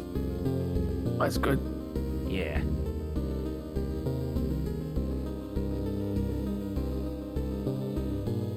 And just how the words are spelled, this does look like a very difficult language to actually try and speak. Bruh. Yeah, I found it. Also, It's a stream chat. while we're in this restroom, look what's inside the restroom. Yeah. Look above the text box to your right a little bit. An elevator? Yeah. Huh. When would there What be the an heck? elevator inside of a women's restroom? When you're on the bottom floor and you really need to go fast, then it's, I don't know. Well, That's the PP elevator. For the peeps and poops. I guess- like, whoa, there's an elevator there? What do you know?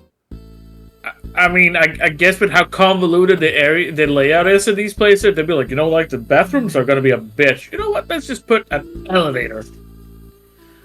Also, Gustava is following you, but when she's following you, you cannot crawl while she's tagging along. at Why this can't point. Gustava crawl? Yeah, exactly. But there's a reason why we go down this elevator, is because that's the only way we can actually get to where Dr. Petrovich is. Or Dr. Manar, rather. Pardon me. Also, when we're in this part of the basement, look what we have to deal with. Floor sweepers. I guess they got to sweep. You touch... If they They're touch so you... sleepy. If they touch you, it's insta-kill. Oh boy. Yeah. It is game over. Yeah. I mean, oh boy, because I gotta run to the bathroom. Woo! Oh. What I miss? You too. I just went there. Good. It's like we tagged out.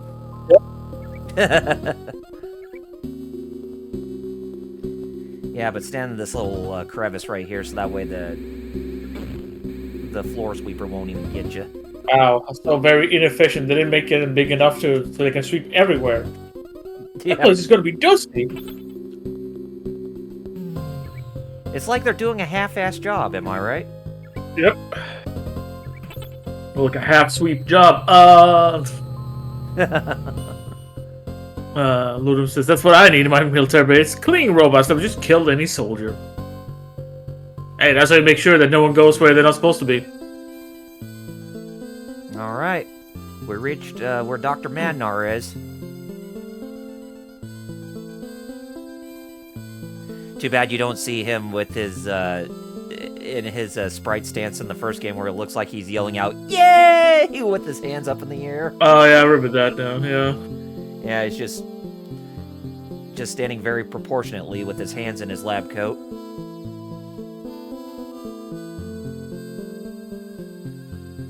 But yeah, who would have thought that would be the only way to actually get to where he is? Just go through the women's restroom and of the Zanzibar building, and then all of a sudden just takes you down to the basement and towards another elevator where he's actually waiting for you, his cell. But hey, cool. He gives us card number 5. So we have card that's number always 5. something. Card number 5 in our possession, folks.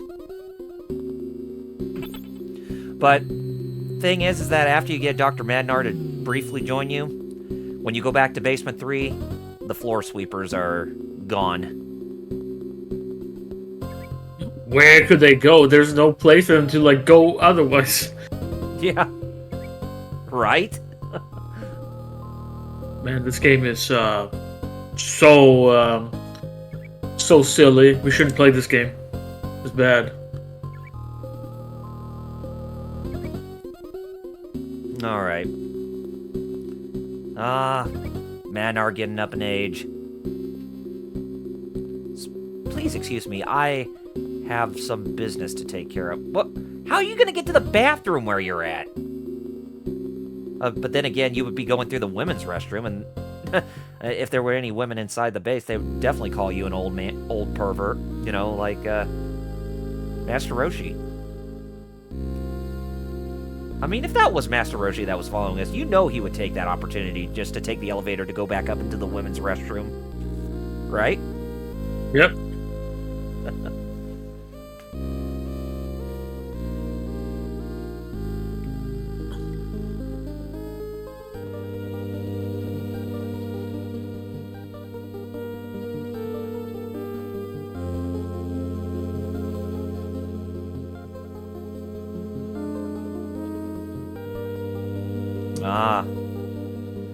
So Gustava's mother was a prisoner during World War II by the Nazis during their time in Poland. He even mentions a little bit about the Warsaw Uprising that took place during that time period in the war.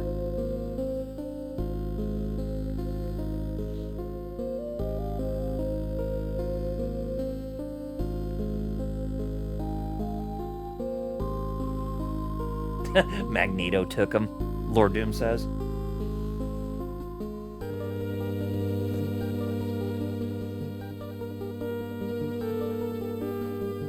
Snake, are you married? No. I don't have a family. Just when you think there were perfect opportunities for Solid Snake to actually settle down with Meryl after MGS1. But nope.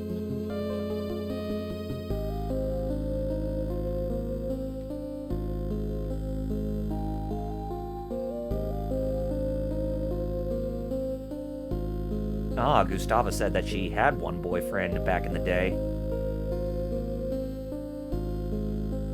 His name was Frank Hunter. That sounds familiar. No, I have no clue. Well, it's not as far-fetched as you think as to what his name actually is. Remember, what is Hunter spelled in German? Or what is Hunter pronounced in German? Jäger. Yep. The dots connecting? No. Not at the moment. Oh, okay.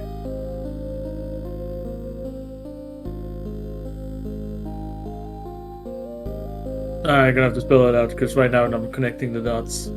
I am trying to follow, but like sometimes my mind actually do go blank.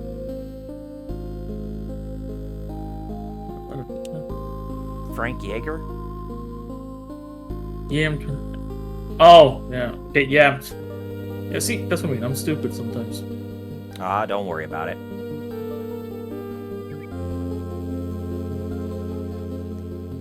They even mentioned that too in Metal Gear Solid Portable Ops on the PSP. The word Jaeger being German for hunter. That I never played a full bro, so never got around to them. Most because I suppose I do like my PSP. I didn't have any games for it. Yeah, too bad. The only way you can play Portable Ops is through the other means, which you know what I'm talking about, since the PSP's PlayStation Network is no longer available. Well, it is available, but you can't buy games off of it anymore. You can just re-download your PSP games. Yeah. Oh, you can do like, but it's perfectly fine now since there's no way to get them legitimately. Pirate them through the PPSSPP. Yep.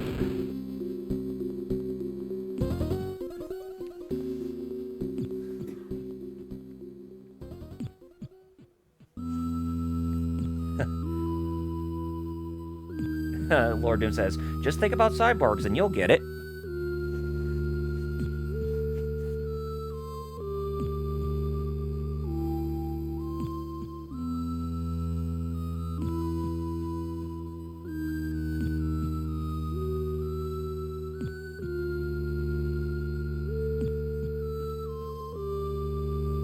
It's like Dr. Madnar took a shorter restroom break than what Jerry's taking right now.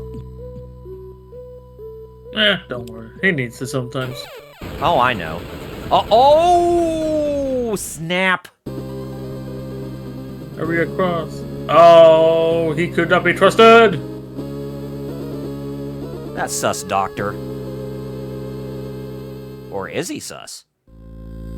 I mean, yeah. Yeah, just based on what we've seen, we cannot discount the possibility.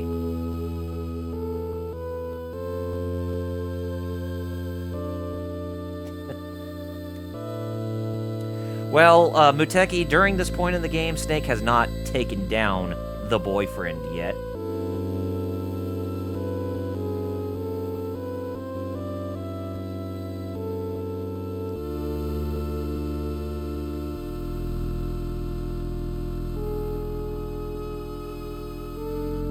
It wasn't. Lord Doom goes, it was me. I was the villain, Snake. It was me all along. Aw, son of a bitch.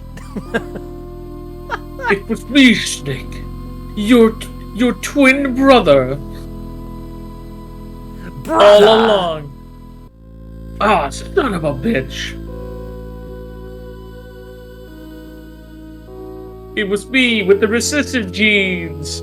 Which is why I have a British accent and apparently blonde, which means that is bad genes. And Gustava had card 6 on her, and she's also giving us her brooch. And there's something special about the brooch, which we'll learn very soon.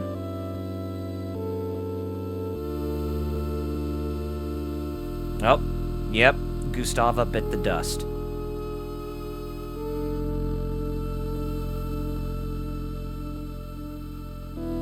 Oh, Dr. Madnar got taken away, and oh my god, look at that shadow coming into play.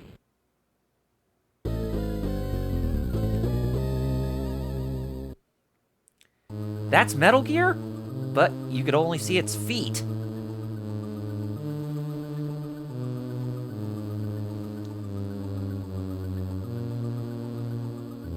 Our dad bought it, his friends bought it, even you bought it! Hook, line, and sinker! But yeah, the one piloting Metal Gear D. Gray Fox. Oh, damn. Yep. Gray Fox. The person who you thought was your comrade in the first game now turns out to be your enemy in this game.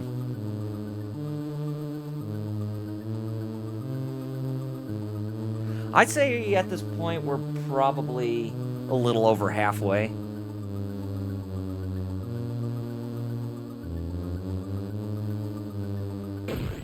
If anything, we probably will get done with this game in about the next 1.5 hours. I don't mind if we go over. Yeah.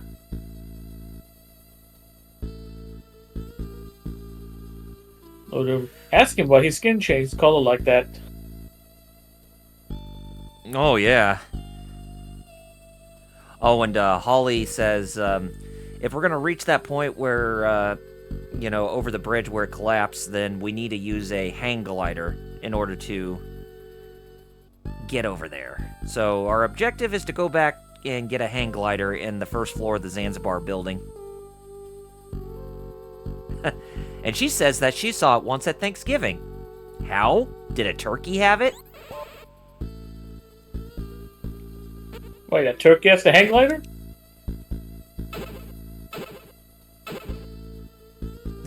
Suspension of disbelief activated again. Am I right? Yeah, apparently, yeah. Uh, Such a silly game. We should not play this game. We need to play the more serious one. Like Snake's Revenge. That is the true sequel. you know, I never actually played that game. Neither did I. I would like to. I heard it's like it is very mid. what makes it kind of unique is that it has these like kind of like Zelda 2 sections of the game where like you Oh yeah. where you walk like in a 2D on a 2D plane as you go to next areas and all that, and fight like I think infinite spawning units. Uh-huh. As far as I remember, I remember seeing like I think it was back in those game trailer days when they talked about, because they did mention a bit of this, but also said like eventually like this game is also of course non-canon, so we're just gonna ignore all the things we said about the game.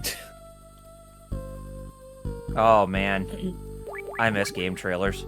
Yeah, so I was I used to watch a lot of their reviews, even for games I didn't care about, because they were just kind of they were fun, but informative, and it never felt like they were biased. Mm-hmm. It would just be like, no, this game sucks for these reasons. Yeah, I mean they felt like they seemed like they were one of the more reputable sites back in the day. Yeah. Of course, I also have nostalgia ties to it, and some like because of where I am today with you guys and all that. Because Oh yeah. also there, I met a friend through there that I joined some episode of that the G1 pod the podcast show and all that, and then then you asked me to like join that podcast we made before DS. Yeah, that's the first time how Alex and I met, was through the old Screw Attack days. Yeah, and then you asked me because I joined so many of those community podcasts that you asked me to join, and then we asked Omega, and Carlio, and Carlio, and through that, like I met Jerry, I met all the people here now because of it. Yeah. So that one has, because like that's an origin point where I am today. So like I hold that place up very near and dear to my heart. And I remember when they announced that they had to shut down. Man, I was so sad. Oh yeah. Because like it was that and GameSpot. Those two places were the places to go. You went for GameSpot to look for like code for like cheats and all that, and you went to like game trailers and the forums. Mm-hmm. Where I would spend a lot of time talking to some people on the forums and all that.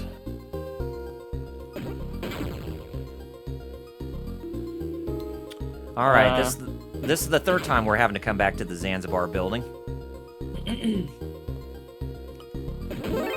Oh, you didn't even see me. You weren't even close.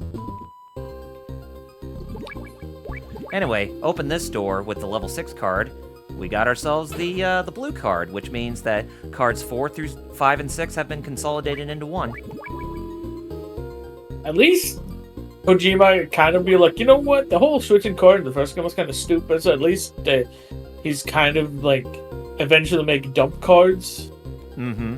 But it also shows that they could just be like, let's upgrade the cards so like you don't have to, which they do in from Solid forward. It's just like nah, just have the level 4 and doors 1 through 4 will automatically open. No card switching.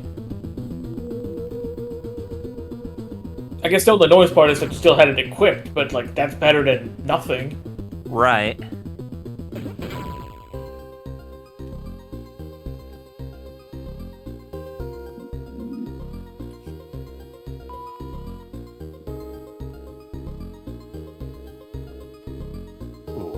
I almost got spotted by him.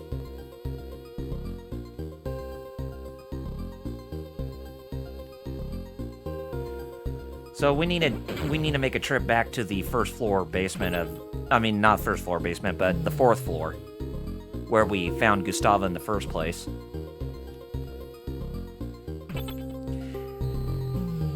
And then after we take care of the 4th floor, then we're going to be taking a trip to the 1st floor basement after that, because there are some goodies that we can actually pick up when we're down there.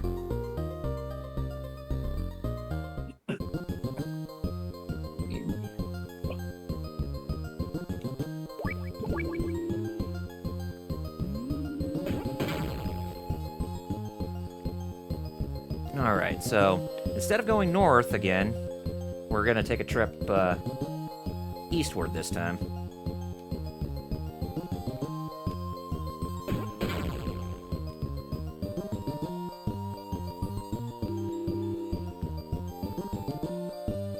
Want to know a secret? You know Gustavus Brooch? It changes shape when you put it in a sauna or the freezer.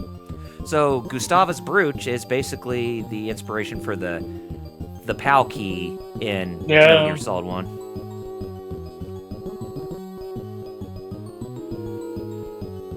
Yeah, pretty much. As we have established multiple times, this is just Solid Edition's remake of this. Everything, almost every beak is the same. Yep, exactly.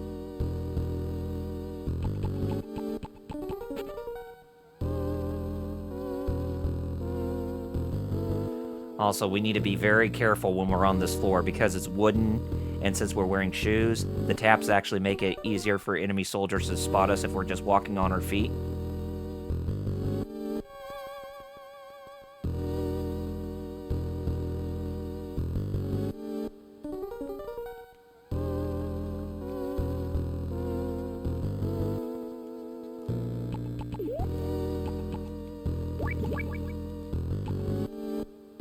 Okay, put on your night vision goggles here, because if you turn on the lights, then you are going to wake up the soldiers that are sleeping in this room. Alright, go in here. We're inside the sauna. And just wait out a little bit, because the door's going to open and this dude wants to hang out in the sauna. Now, funny thing to note is that if you play the original MSX version of this game and you're inside the sauna, the dude that comes in the sauna, he will come in with his junk being censored. You know, I feel like that's what we were hinting at, and I was gonna wait to finish that sentence.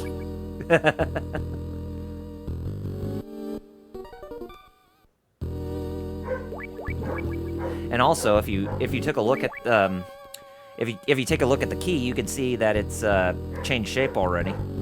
So it just looks like a plain old like door key of some type. Also, we come in this room. It's basically the infirmary. We got ourselves some cold medicine, so if we ever catch a cold, then we can actually use the medicine. Is that a thing? You can catch a cold in this game? Yeah, you can catch cold in this game. I think if you stay in the freezer for too long, because you will need to come back to the freezer to change shape of the card again, or the key again. Yeah, but still. Oh, okay, that makes sense then.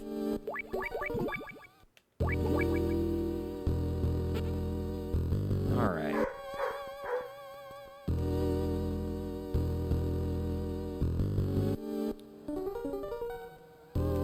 Yeah, so just hide underneath the bed, or the beds, until the soldiers pass, or until the security camera passes by. Notice how the soldiers are sleeping on specific beds, too. Not all the beds are occupied.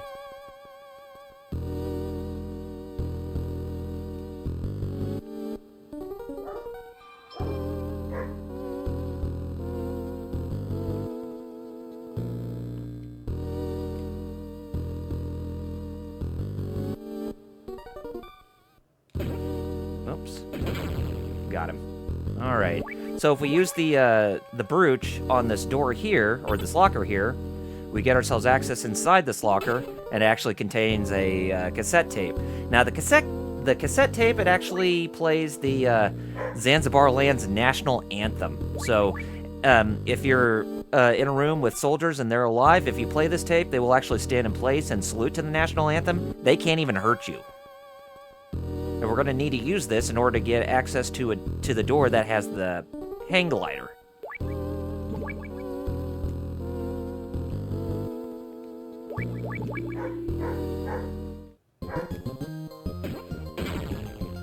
Jeez, what I missed? You missed Gustava biting the dust and Dr. Madnar getting captured. Dang, Gustava. And Gray Fox was piloting the Metal Gear. the Metal Gear. Oh, dear. Yep, so who was once your comrade in the first game is now one of your mortal enemies in this game. Well, He wants to be Fox. hurt more. Yeah, Hurt me more. More. Okay, so we're done with floor. We're done with floor 4. So we're gonna be taking a trip to the basement now because in the basement there's actually some goodies that we can get when we're inside of there. But of course, to get access to the basement, we need to go to the 2nd floor of the Zanzibar building and go through this elevator this time.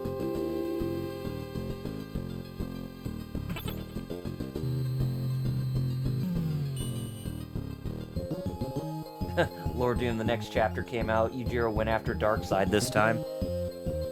Oh boy. Golly. I fear for his safety, in a sense.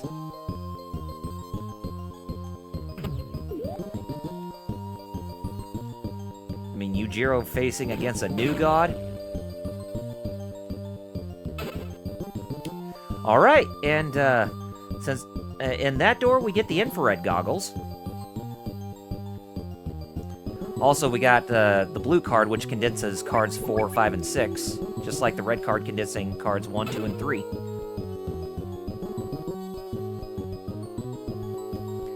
But the bridge to get access to where Metal Gear is, it was blown out. That Gray Fox blown that out, so we're having to get ourselves a hang glider. Oh man, imagine Snake does more here than he does in Solid, man. I wish he could glide in Solid. Well, I mean, he did rappel down a rope in the first in Jasper. Hang gliding would be cool. Yeah, but hang gliding. I'm gonna message Kojima right now on Twitter. And what we either could have done is that he would like jump down between missiles being shot from like below and slowly descend on each missile. All right, we got our submachine gun now. Nice. Yeah, so we got a bit of extra firepower. I mean, this game only has the handgun and machine gun again, just like submachine gun again, just like the first game. I mean, no shotgun, no rifle, nothing.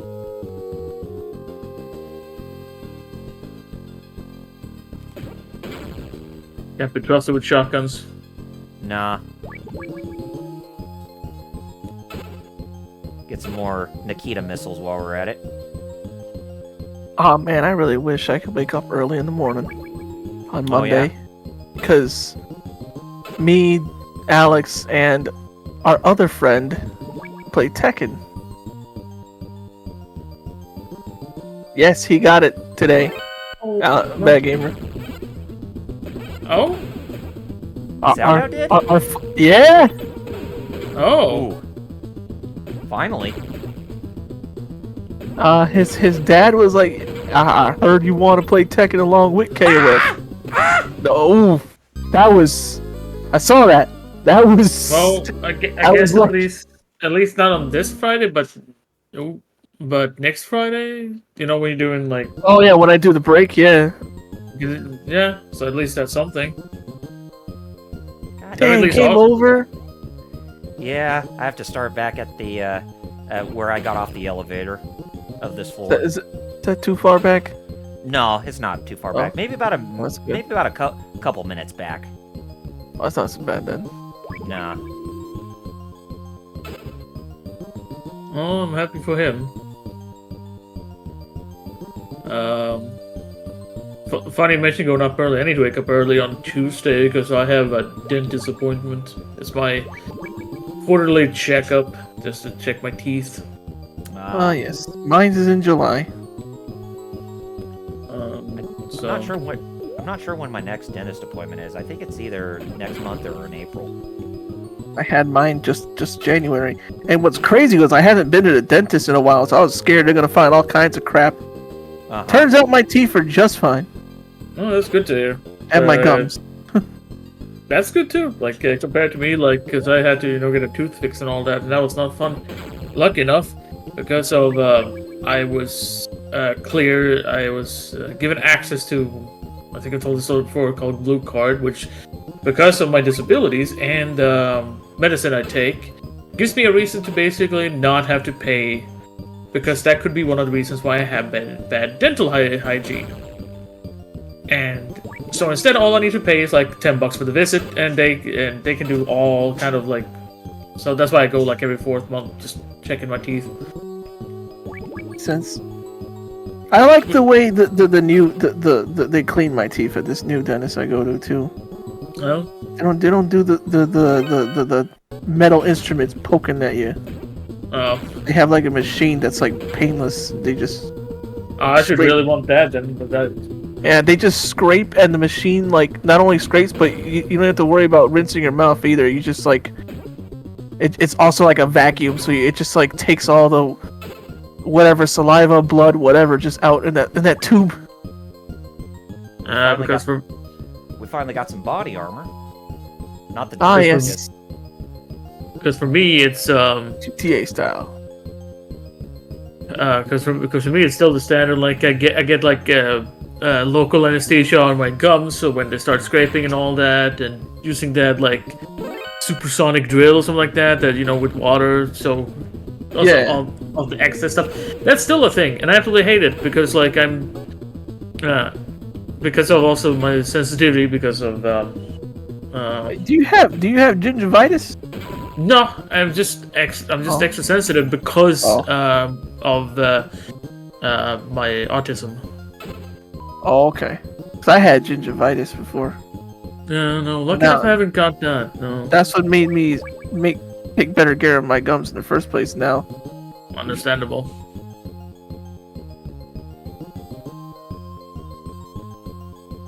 yo, Lord Dude mentioned about that Yujiro mean dark side. Yeah.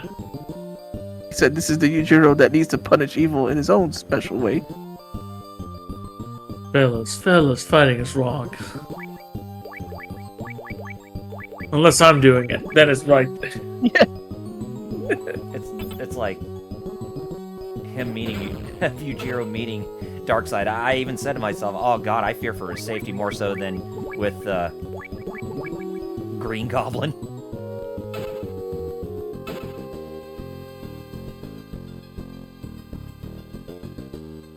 Lord Doom says, by taking evil's cheeks. Yep. He makes him clap, clap, Yep. clap. It's me. Quotes. He's sleep. Oh, friend sleep. Prank him, John. You got it.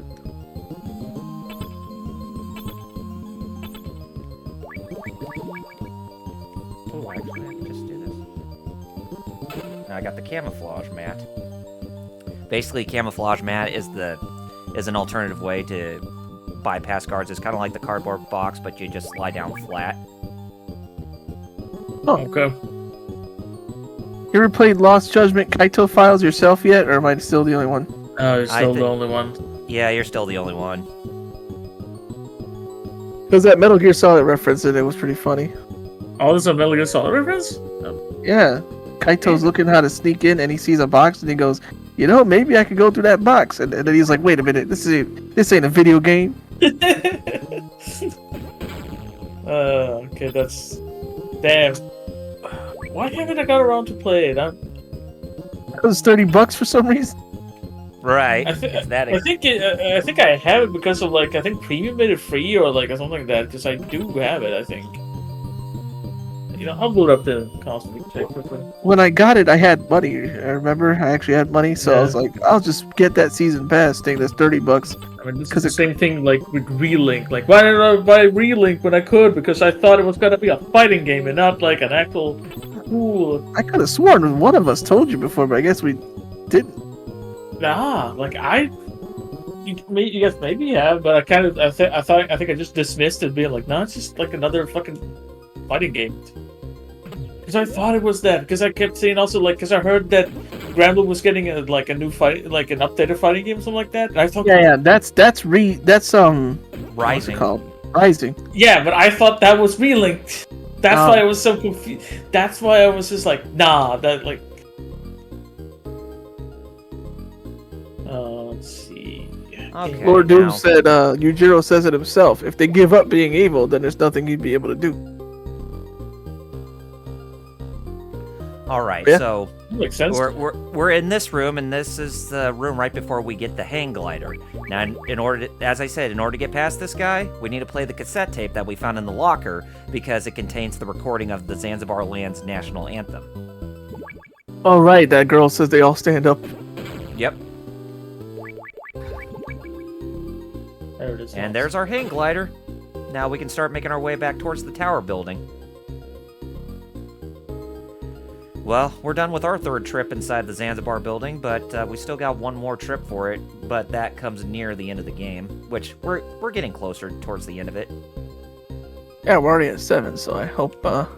Yeah, we should be able to complete it within around the next hour. Okay. Yeah, I don't mind going extra hour if it means beating it.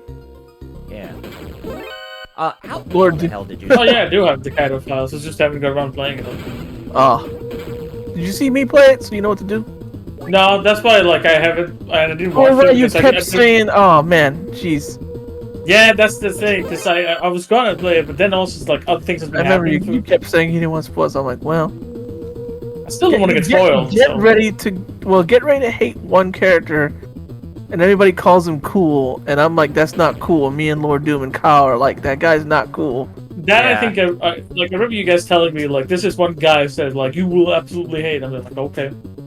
Yep. Because the Reddit and people are like, he's great, and I'm like, okay, you can say he's well written, but you can't say he's a good person. That's what they were saying. Like, he's a bro. No, he's not. Especially no.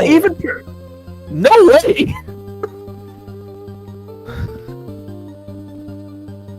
And not at any point would I call him a good person. No, he deserves to be punished, or for what all he's done. Shit. Wholeheartedly. No, but You know see, I'm downloading the he's game. haunted. It's like, no, you're just borderline crazy. Alright, I'm downloading the game and expansion. So maybe tomorrow I'll play it. So.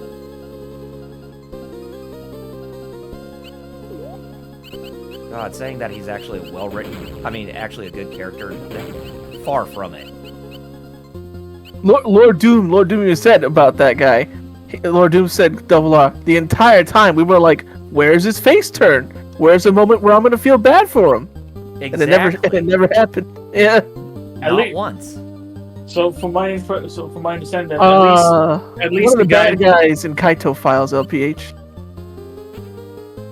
So based on that, at least the guy in the main story of Judge of Lost Judgment is was more at least you could understand his plight, the whole because of the whole bully thing. Yeah. Yeah. Which I like his story. He actually felt more like, okay, I get why some people would say like, oh, I like him as a good, he shouldn't be killing, but you at least there's moral ambiguity there. He takes it one step too far, unfortunately, but like I understand like why he feels the way he. Yeah, it's an understandable reason, but I do not don't condone it. Yes. All right, so we're going to go inside this elevator to get to floor 20. Get your submachine gun ready. SMG? Alright.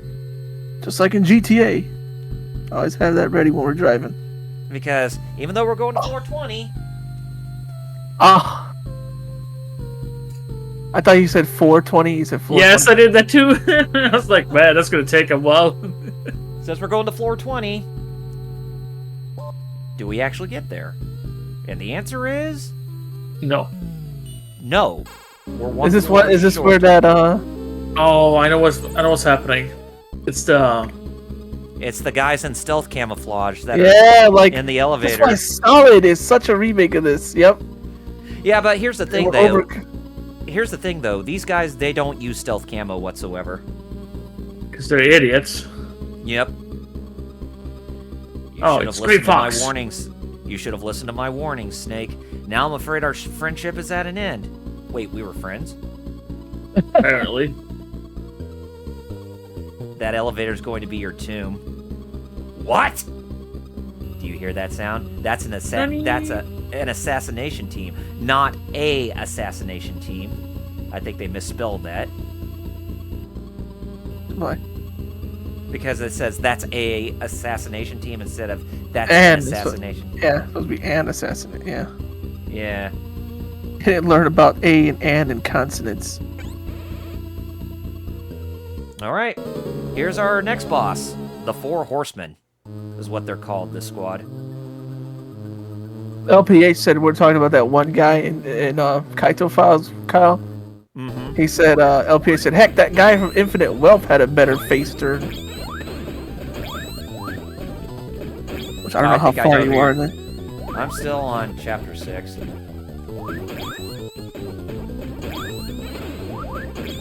So yeah, I still haven't even touched the these game. These guys jump off the rafters and one at a time and try to shoot you down. So mission objective in this fight: fight fire with fire. Don't die. Yeah. Survive. Yeah. If they let you. Oh god, I was about dead there. Yeah, I was like, heal, man. Yeah. But it's okay. Once you take at least one or two of them down, then the rest of the fight should be good enough. Oh man, they blow up. Yes, they do. They're just like the Cobra unit. When they die, they explode, so that way they don't their bodies can't be recovered. Got him. And we get card 7 for our troubles. Nice. Right, lower. Yeah.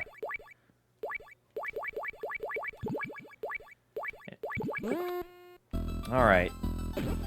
Since we can't get access to floor 20 to use the hang glider, we're gonna have to make a trip to floor 10 and take a scenic route to get to floor 20. And if you remember the communications tower building in MGS1, how we had to climb up that place, then, yep. Here comes the next inspiration for that part. Every time I read AA, my mind just go with Ace Attorney. Oh yeah, LPH said, did you end AA? Did you end Ace Attorney? Did you? Are you the reason we don't get sequels? Are you? I don't know. Double R, what'd you do? What'd you do with Capcom? Are you the reason I don't get to join more Ace Attorney stuff? Oh god, I hope not. Because if that is, then I'm ashamed of myself. Well, let's hope that. I like how that's giving me lore ideas, Kyle. That you like black out and like send like threatening letters to Capcom. I would. That's. Oh, trust me, I would. Where's my Mega Man fix?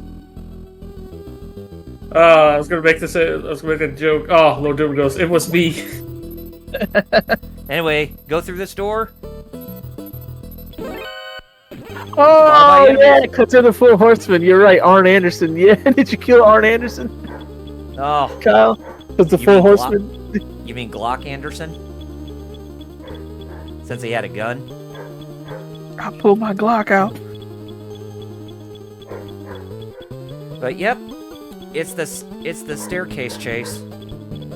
Oh, this was also in Solid. Yes. Mm-hmm. God, More you for know, the I proof see that this Solid was more or less a remake of this game, albeit a different setting. Like the but story, still. like the stories, like there's still two separate stories, but like it's so.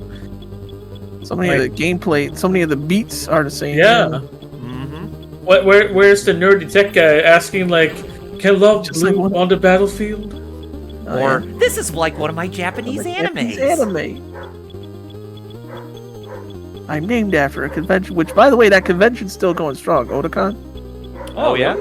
Yes, and it's I believe it's like the second largest convention in the U.S.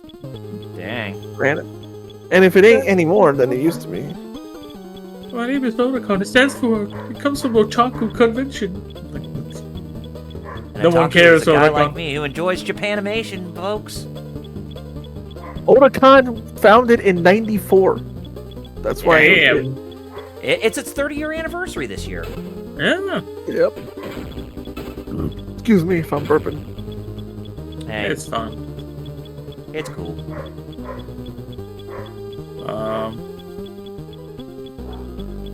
Odom I says guess it back was in those days, it must have been people who watched fan subs, or and Probably. whatever Central Park Media put out. yeah, that's probably it.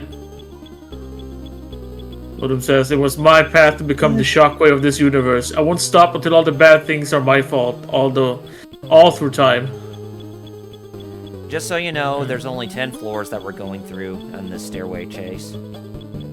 So by the time we get to floor 20, then we should get to the door that should lead us back inside to where the chase will end. I love what LPH said. He says, "Too bad I can't make a Four Horsemen X-Men joke because no one there used the gun." Touche. Touche. But Glock Anderson does. He got ammo. Good, you shot him. 420. Alright. 420. What do you have Snake, to say, what's the kid? password? Oh, before I open the door. Blaze it. All right. And a child is just there. A child is there. Do they have a quick card so that thing can open up, or they're just stuck there? More. Why so many children in a heavily fortified military base? If that place blows up, imagine all the kids dying. Man. Like in the first game. Well, they mentioned that. Well, Schneider mentioned that. He was like, "Oh, the orphan Snake. Oh God." Yeah, and apparently Snake decided to make more orphans here. That gives me Snake. That gives me an idea to save the orphans. No, to make more. Ludum goes, child souls is the answer. Yeah, I guess that's.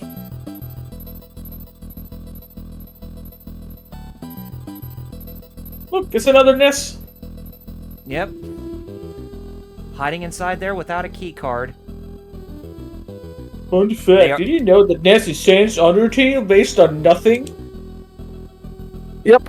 It even says they were saved from various conflicts by Big Boss, who intended to train them and put them in the battlefield. Yeah. Yeah. So they were child soldiers. Yes, unfortunately, the still there were.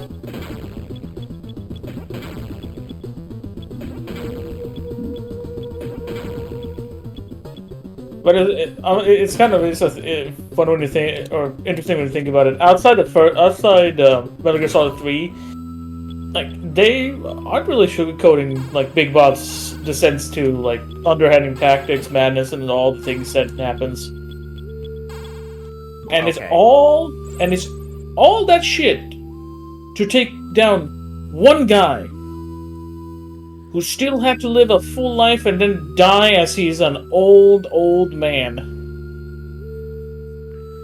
Alright, hey, it's Deep Throat calling us again, telling us that we can only jump from there when the wind's blowing north, and it usually blows south, but sometimes it changes just for an instant. That's your chance. Don't miss it. Keep up the good work.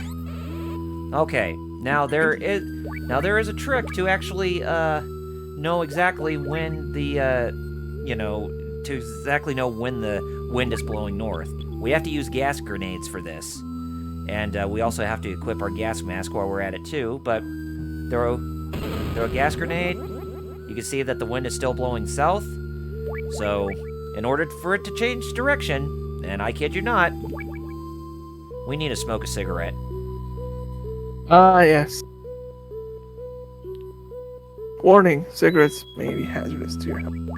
And then when that happens, throw it, and then there you go. The wind is now blowing north, and it's time for us to hang glide. Let's go! That's some pretty awesome music playing here too during Snake's hang glide jump.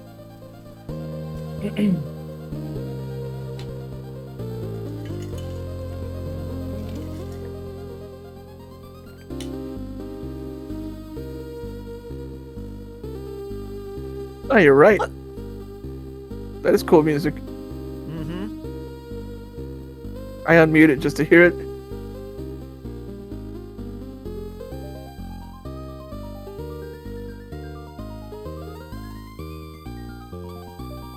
Look at that animation of the hang gliding.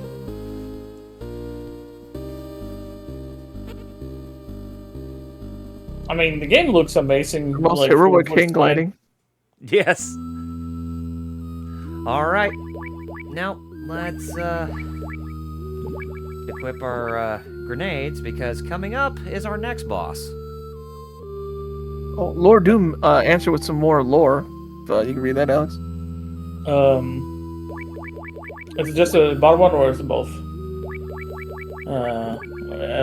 He did the same thing in that game. Was it in MGS5? With the War Orphans. It was framed a lot better there too. Yeah, if I remember, I haven't played MGS5. When did Our that game next- come out? 2014 for Ground Zeroes and next year for Phantom Pain.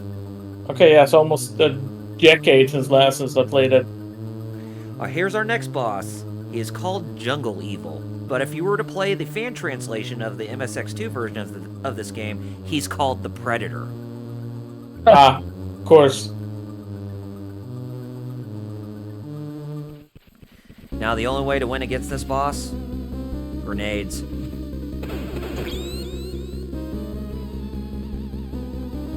Whenever Jungle Evil pops up from out of the grass, throw a grenade at him, he'll get damaged.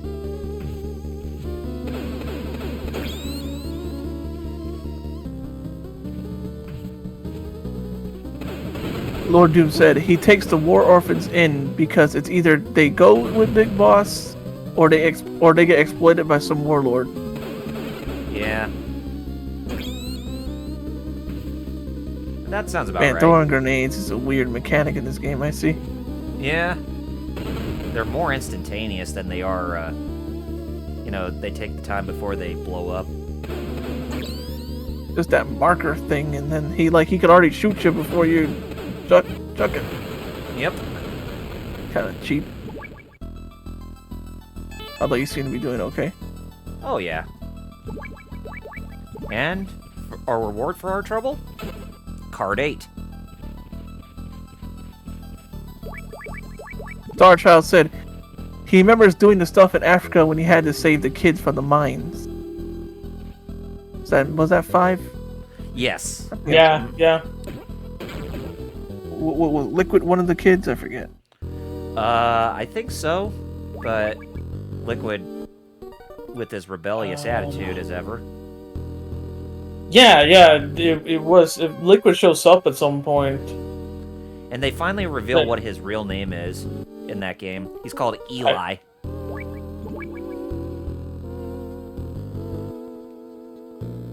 Oh yeah, Lodrum confirms it. It says, it was framed as, we're saving them from war and sending them to school, and yes, Liquid was one. Okay, so we need to pick up these eggs. Because they contain animals in them. But there is one specific egg that we need to pick up, that we need to collect out of these two. Because I'll tell you right now, when one of the eggs open up, you want to immediately open up your inventory and actually grab that critter out of it, because it'll eat your rations if you don't pay attention.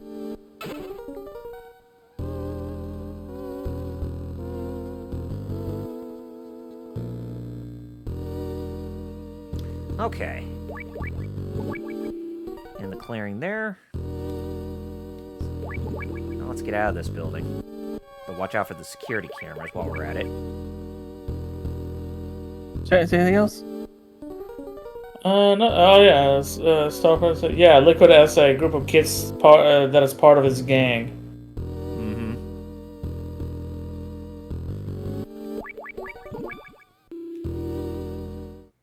Always be paying attention to your items. Yeah, pay attention to that one egg that's about to break.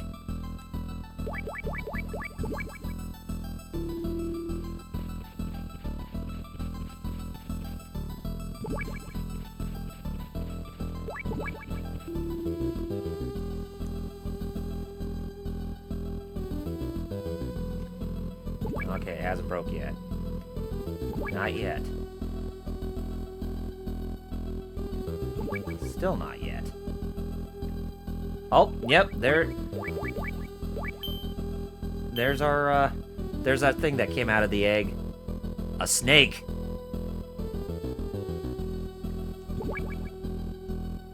Oh wow, look at that. Yeah, that's not the animal we need to actually. Not a chicken. You'll actually be surprised what's inside the other egg when it hatches.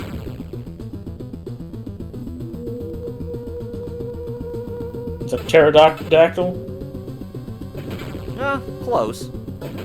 Togepi. But it is a winged creature, that's for sure. Nah, I believe Joe's. When it's a Togepi, it's Togepi. Togepi. This game originated Togepi, apparently. Yeah, where do you think Pokemon got it from?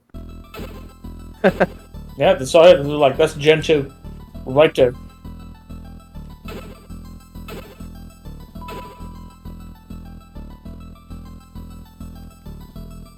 But no, the animal that hatched out of the egg, it's an owl. Oh, Yep. its use is unknown. I don't know why that popped me. Just saying that its use is unknown.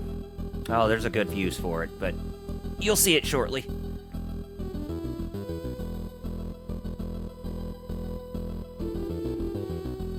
Go ahead and talk to one of these kids, and they say, know what? At night, they turn off the power, so all the laser fences get turned off, too.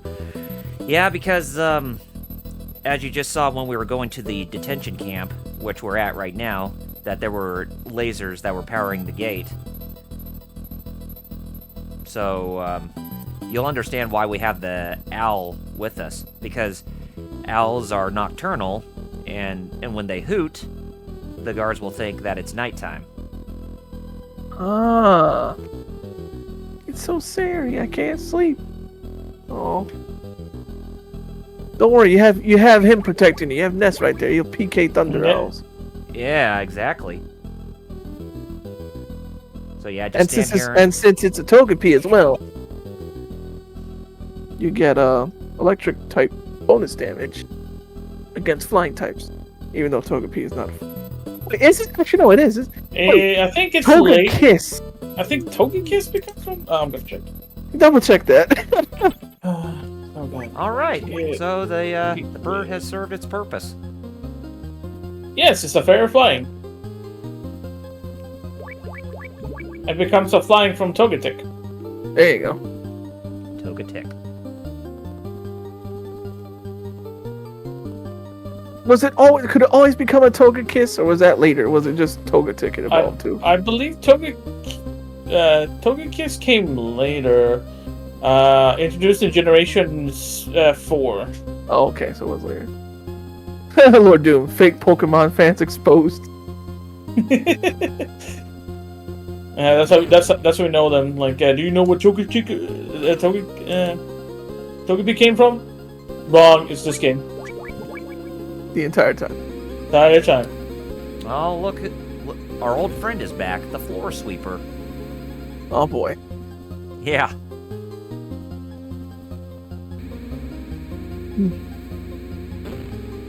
So, follow it. As soon as you follow it to this screen, go in this crevice, you bypass it.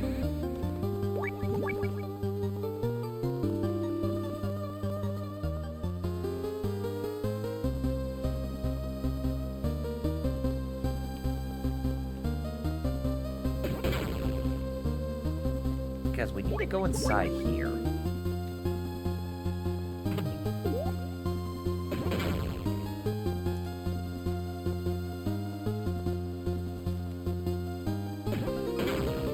There's an elevator. So you might be assuming this is the building where we have to go save Dr. Madnar. And it is. But we go inside this room and guess what? It's boss time. Alright, Lord Doom said, you're a fan of Pokemon? Name all Pokemon, nerd. Kappa. No, Yeah? I can name more or less almost all of them from Gen 1 through 3. Then after that, it gets really hazy. LPH said he stopped playing Pokemon by Gen 3 and stopped watching the show by Gen 4. Then he asked, so why is there no Metal Gear Solid OVA? That's a good question. Good question. Good question. I guess that has Kojima-san when he stopped taking his shrooms. Okay, now the boss we're about to fight here is known as Night Fright, the last surviving member of a guerrilla unit called the Whispers. But here's the thing about this boss. This is the boss in this game that actually uses stealth camouflage.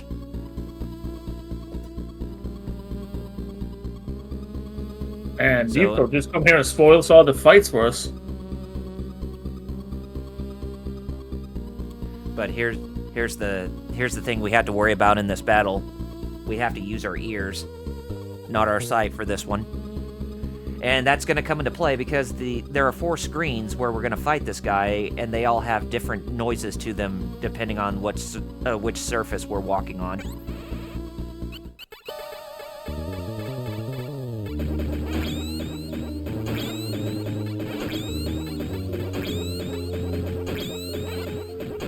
So yeah, that's Night Fright there.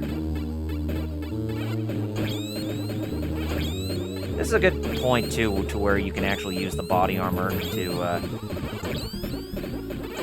kind of just take in the bullets while you're at it. Oh, you're almost down. Got him. That was easy.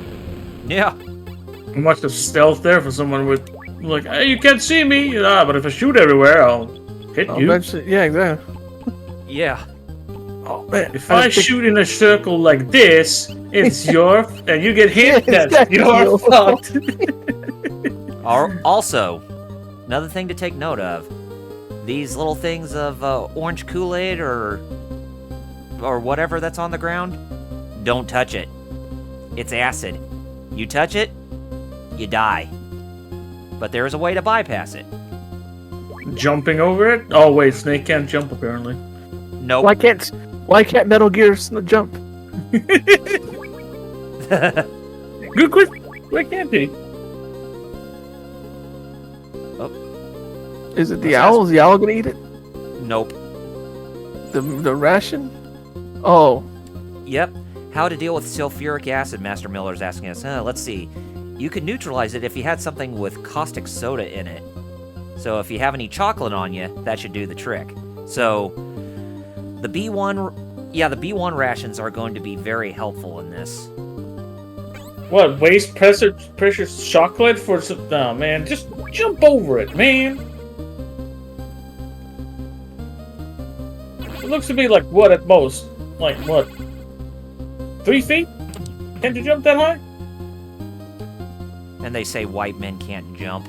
Apparently not. But don't worry, once you touch the acid puddles with the B1 rations, they will not respawn those acid puddles. Lord Doom said, finally, chocolate has a use. Yes. That's delicious too. Lord Doom also mentioned when he stopped playing Pokemon, it was as soon as there was an ice cream cone and a trash can as a Pokemon, which was Gen 5. LPH even said, so Gen 5. Here's Deep Throat contacting us again. He says that Card 9 is with Jungle Evil, but you remember we only got Card 8. But as Deep Throat is telling us, he was in charge of both Cards 8 and 9. So we have to go back to that huge patch of grass where we fought Jungle Evil and actually get the card there. So, more backtracking. Yeah, look at that Schwarzenegger looking face. I think it's the same thing. I stopped around Gen 5 and didn't play on until I stopped before Gen 5, and then I didn't play it until X and Y came out. I never stopped. I just didn't play X and Y because I couldn't afford it at the time. And by the time I could, Gen 7 was out. So. And then I stopped again because I did not care for Sun. I couldn't get into Sun and Moon, and then I didn't play for that. Yeah, I traded Sun and Moon back in. Yeah, and then I didn't play until Sword and Shield came out, and then I enjoyed actually. So still need to beat Scarlet Violet. I need to do the post game stuff. I need to get the DLC stuff. I haven't even touched that stuff. That was because like when I finished the games, like Pokemon post game is kind of boring. What do? You just start hunting shinies or something like The that. last Pokemon post game I enjoyed, you can bet, you can guess which one. Gen 3? What? Gen 3, like What? Gen 3? Emerald, I don't know. Or Gen 2? Yeah. Oh, okay. I just feel at least that one actually be like I don't know, I always feel like that's like the second half of like the full game. Well, it's technically post game. Yeah. I know. Oh. It's so big. It might. Yeah, no. That's what I love. It's Remember the when thing that games had everyone content, and you had to. It's the thing people have been wanting for like most Pokemon games of like having this, because what Silver and Gold gave us, they gave us a taste of something we have never been able to get back. We never get to like revisit an old area in another game and get to experience like it on a on like a new generation, on a like a new pair of eyes. Like but then time has passed. Either some gym leaders have grown up or switched out and something like that. And everyone keeps asking about that. Kept asking that for years. Man, if there were more people at Game Freak or the Pokemon Company that actually knew how to work like Satoru Iwata, then they wouldn't have this problem. Yeah, he was the dude who fixed the whole thing, because like they were saying, like we kind of want a we would like the second generation, like the first like Kanto region to show up, and then be like, we don't know how to do it, and he just like, man, I just imagine him like rolling up his sleeves and be like, I showed you. Made like a couple of codes, but like, hold my beer. Yeah. Yes. Hold my sake. I got this. Lord Doom said, just give us other regions as DLC in Scarlet and Violet. Free money. Exactly. I want it. Yep. But no. Am I right? The main thing I've heard of like why Pokemon always like seems to have this issue is also they tend to Pokemon seems to be like a training ground for new developers in Nintendo, because it's never the same people, which means they have to constantly retrain new people on how to code the games, how Pokemon is working, all that stuff, instead of having having a mix of old people, like old dev people and new ones, and that's just been like an issue for years. Yeah. It's them constantly like every new generation they're making, boom, new team, entirely new team, which is why they tend to feel bad, rushed, even though like the moment like now Scarlet and Violet came out, they already started on whatever next one is, but at the same time, I don't know what the Zelda team gets to. The thing is that the Zelda team gets to like take their time and decently make the game run good on the Switch, while Pokemon team like no, needs to get out. We have a time zone. Yeah, I don't understand why they can't think more like other Nintendo teams, where they should be taking a lot more time to actually. I believe it's just that Nintendo don't allow them. I can see that. Like for them, because like Pokemon is such like it is the biggest like franchise in the world. It beats out any other thing. Even Fortnite is not even close to Pokemon. True. And even though people keep saying like I'm not going to play Pokemon only, I'm not going to buy the next one, people do it anyway because there's always new fans, and there's always going to be, and it's like the same people like Disney people. They will always consume it. And because there's always, like you said, with new fans, to go on to that, there's always somebody who whatever region, whatever gen it is, that's their first gen ever, and they and because they get to hear all the cool stuff that like others when they experience their Pokemon game for the first time, their generation, like they want to have that experience too, so they buy always makes me feel old when I hear kids say like they started with whatever gen that isn't Gen 1, and I'm like, God, am I that old? Really? The moment I hear it, I want to be like, Gen 5 was my first one. Like, oh my God! I mean, I myself remember like I was already in college, I think, when Gen 5 came out. Was I? Yeah. Gen 5. Let's see. What year it came out?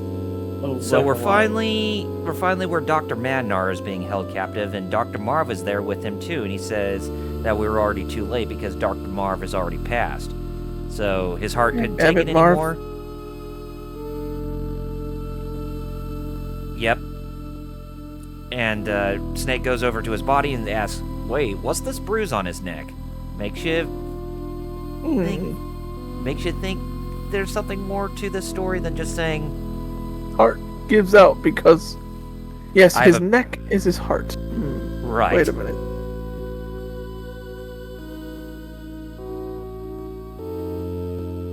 Gen 5 came out 2010. So 14 years ago. Yep, I was in college already by that point. Yep, same. You went to college? Oh. Well, my equivalent to college. Here's a little thing I about thought you didn't Dr. graduate Marv. high school. Here's a little thing about Dr. Marv, though. What Madnar's telling us, he had a reputation as a video game enthusiast. He said that he hid some microfilm in the circuit board of one of his game cartridges. It was an MSX cartridge made by a Japanese company called Konami. Wink, wink, nudge, nudge. Golly. That's fun. No, I thought she didn't graduate, but Lord Doom said. Oh wait, yeah, no, you're right. I keep mixing up some like because your high school and my college is different here, so like sometimes I mix them up. Oh, okay. But yeah, you're correct. I didn't lie to you. Like I didn't gaslight you. I gaslit myself. Oh, I was like, wait, okay. Lord Doom said when that Fortnite Pokemon crossover hits, it's gonna take over. Oh, yeah. Holly's calling us. She says we're in danger. Uh-oh. That's that's an underrated character design right there. I gotta draw her. Yeah. She says, Snake, it's Madnar. I thought there was something strange about him, so I had the agency check him out. After he was rescued from outer heaven, apparently things didn't go well for him. His radical theories were rejected in the West. He was dismissed as a madman and shut out from the scientific community, and as time went on, he was forgotten. Madnar wasn't exactly happy with the scientific community either. He must have been searching for some way to get back at them. That's when Zanzibar Land talked him into becoming a double agent. He'd use his status as a scientist to feed technological secrets from East and West to Zanzibar Land. And Dr. Marv's disappearance? Right, the timing is too perfect. Madnar must have given them every detail of Marv's itinerary in the U.S.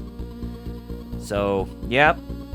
Long story short, looks like Dr. Madnar is after Oilix all along, so that's why he killed Dr. Marv in the first place. Rough. So, yep. Dr. Madnar just officially turned heel. You thought he was a good guy in the first game? Well, think again.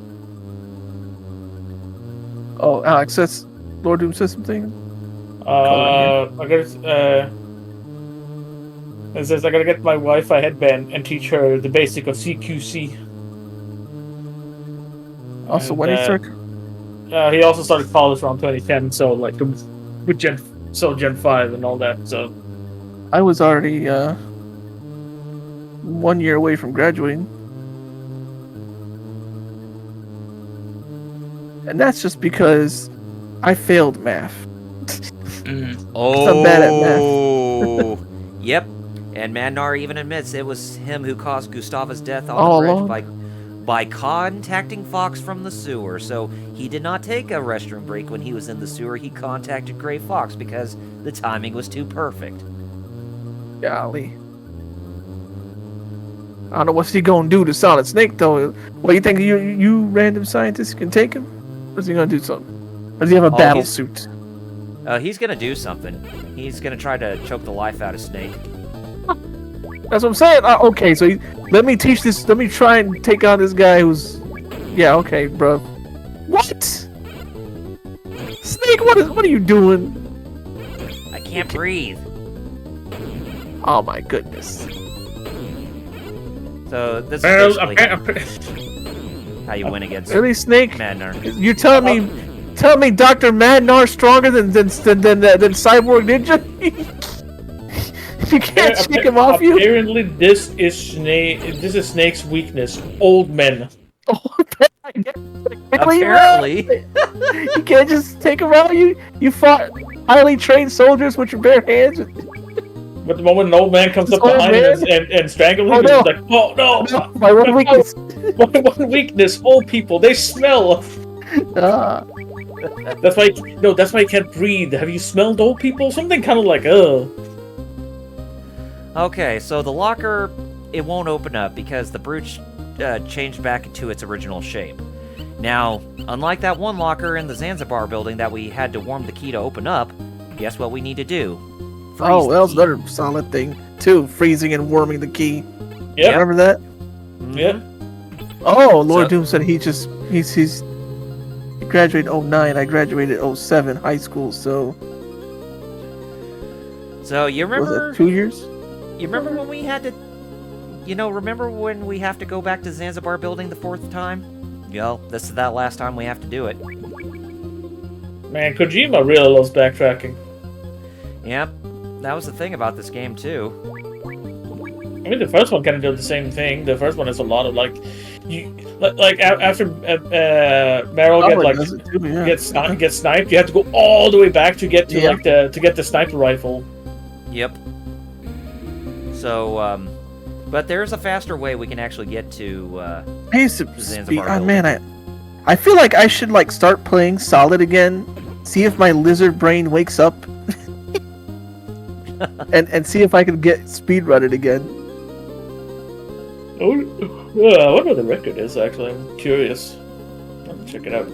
I used to Okay. beat it in like 2 hours and something minutes, and I that's me just guesstimating because it could be that it felt like 2 hours and it was like a long. I don't know. Speedrun. That's skipping all the cutscenes too. Yeah. Mhm. Okay, so on let's see on speedrunners.com, it's the difficulties on extreme is a little over half an hour. All right.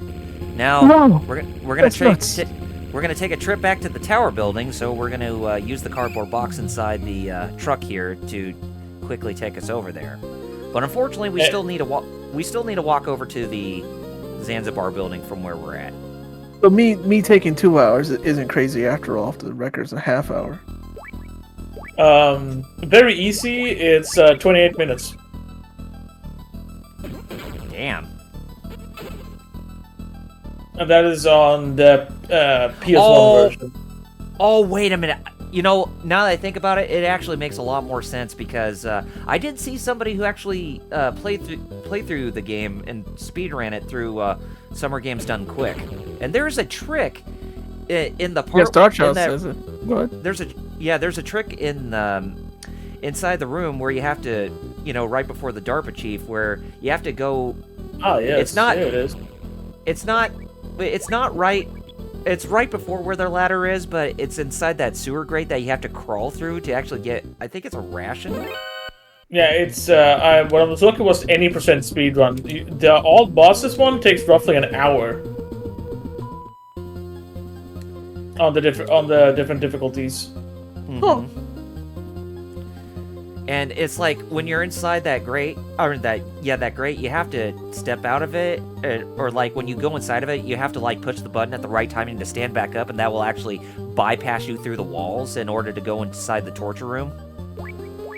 Yeah, Star Child even said it skips the torture room. Huh. Yeah. Did not know that. Yeah, it's very weird, but it's a really amazing glitch. I mean, yeah, they're cutting the game by half by like if you go by all bosses, you have to fight. You basically play the game normally.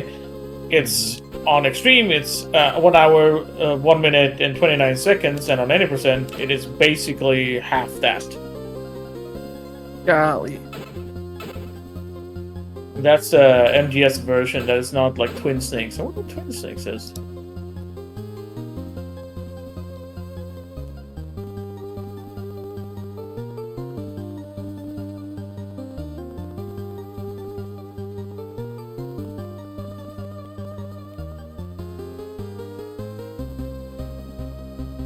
The oh, 100% there is under an hour on extreme, and alright, so 56 minutes on extreme and 51 minutes on very easy. I don't know what skips they're doing there, but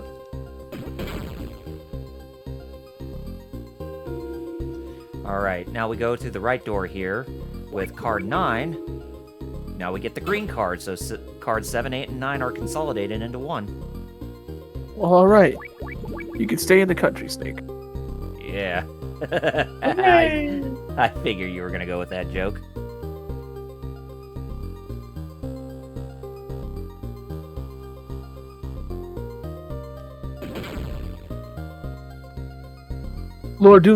Star Child, excuse me. Star Child said if you skip that part, your health bar is still small too. Yeah, because it doesn't count. Yeah. Beating bosses. So I must. So that's Lord where Doom you're... actually did say, but go ahead. That's where your finger pressing, you know, in case if you want to beat the torture, has to come into play really fast and really quick. And the guy who did it through SGDQ, it was nuts. And even how he fought against Liquid was insane. It's like there's a certain rhythm when you're doing the punches against Liquid to where you keep doing like a double punch of some type while you keep Liquid in place, and that will continue to drain his life meter. It's basically like a stun lock. Mm-hmm. So I think I used to do that with fighting Liquid. When I Even was did it through actually the good at the game. He even did it through like the hardest difficulty too, if I recall. Lord Doom did say he realized college was a waste of time, went to mortuary school, and now he's there. And he means waste of time for him. He was going to go for psychology, and he was like, nah, he wasn't about to do that job forever. Nah. College was a waste of time for me. I really should have just, like, wrote my story. Well, I mean, it did give me skills. I mean, that, like, but the thing is, it's nothing I actually do, like photography. Uh-huh. I mean, I have those skills, but like, nobody's gonna hire me for photography. And it's like, yeah, I can make logos and stuff, but that's so competitive. I know this, unfortunately. Like, even people who I know who are good are like me. They just can't find work. I know for a fact that they're good. So many Nesses. Man, I remember this room. That little girl's still just wandering around there in a dark van. She's Yeah. just like, Yep. I mean, she's golly. stuck. She doesn't have the right key card, so she's like, I don't know where to go. Oh, to still have real people. Yep. Oh Alright, yeah, I we're see them back. blinking. Yeah, we're back in the cafeteria. So, open the door to the fridge. Grab the rations too if you want. And even though they are chocolate. frozen when they're there, get your cigarettes. Smoke a cigarette.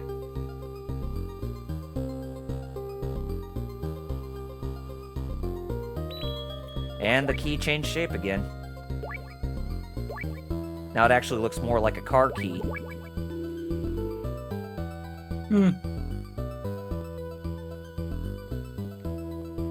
So Oh, there now you go. we need to Yep. race.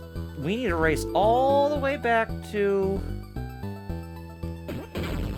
the detention center camp, or the detention camp, whatever. You saw what Lord Doom said. Yeah.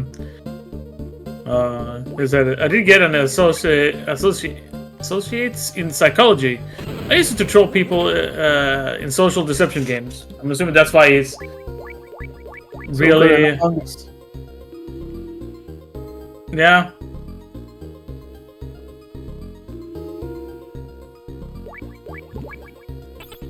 Oh, trap door there, or a trap floor. But don't worry, I didn't fall. Not this time.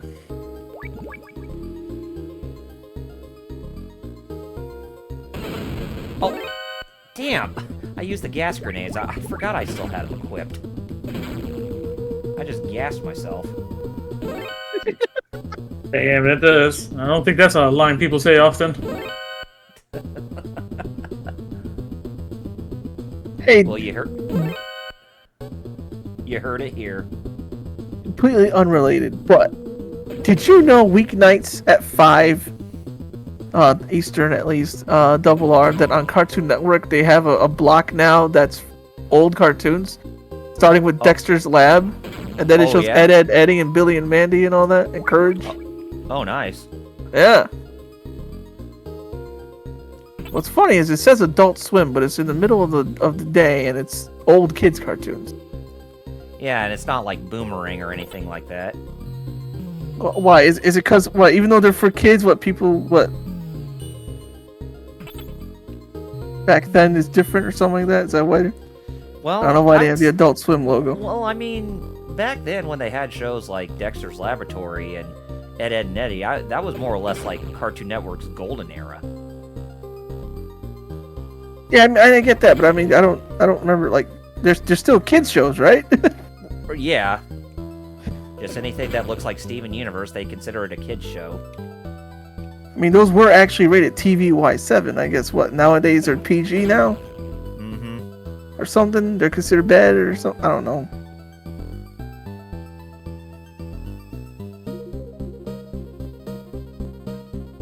Lord Doom. So when he said that to his friends that he had a degree, everyone said the exact same thing. When you were talking, Alex. Yeah. Alright. Let's get out of this place. I mean, it is very unfair. Bye-bye, Zanzibar building. We don't even have to deal with you again.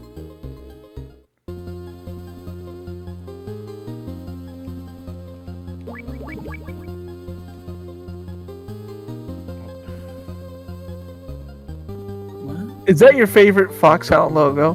The anthropomorphic fox that looks like a Looney Tunes character shooting a gun? Or do you like the serious one in later games where it's a fox with a knife in its mouth? Nah, man, damn, that's the question. I thought I actually like the old one a lot more, funny enough. I think I like them both, but if I had to pick, I think I want to go with the goofy one. It gives me like a Toon World version, from Yu-Gi-Oh. Yeah, Toon World. Yeah. I'm sorry, I'm sorry, Snake. I'm gonna have to take your Foxhound and make him Toon Foxhound. I mean, Konami, right? Yeah. Yeah, exactly.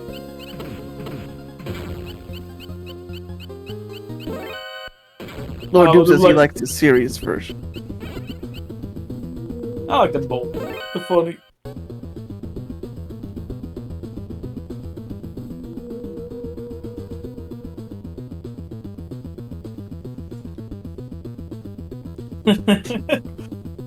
Moon says that's why when we show up to clown, people don't respect it. That's good.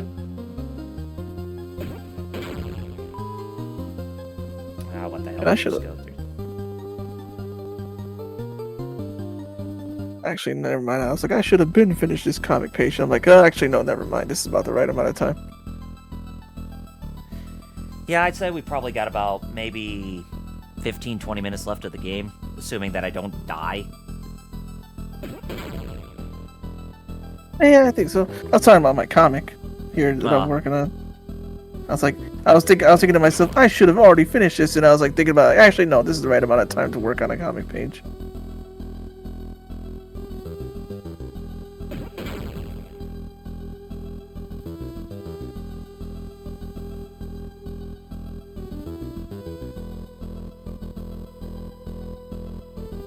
Star Child said on Metal Gear Solid 5, his basis logo is just a skull.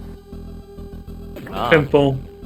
The militaire, the Sans Frontier. Sans Frontier. Yeah. So, anybody play Portable Ops besides me? Yep, I did. I didn't. I liked it, and then they like, no, we don't count that game anymore. And I was like, wait, what? Wait, they're not canon anymore? I thought they were. No, it is canon, but it's more like a side story within the canon. Oh, okay.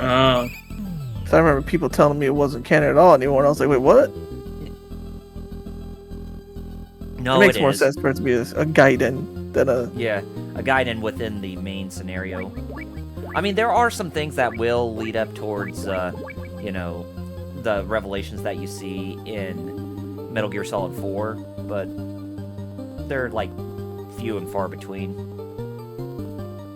It's like, I mean, the thing, yeah. I think they even partially mentioned that event in the Senhier, whatever that name of that event was called in Portable Ops, but yeah, they mentioned that in Peace Walker, I think, saying that the game takes place 4 years after that event. Well, that's good to know, because... So it should be canon, sense. I would think.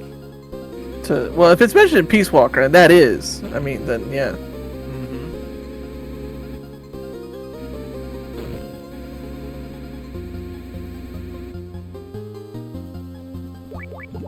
Also, don't forget to tell Mabel that you says to Mabel. I says to Mabel, I says. Somebody did do a Simpsons meme with that, with the Rock saying, I says to Mabel, I says.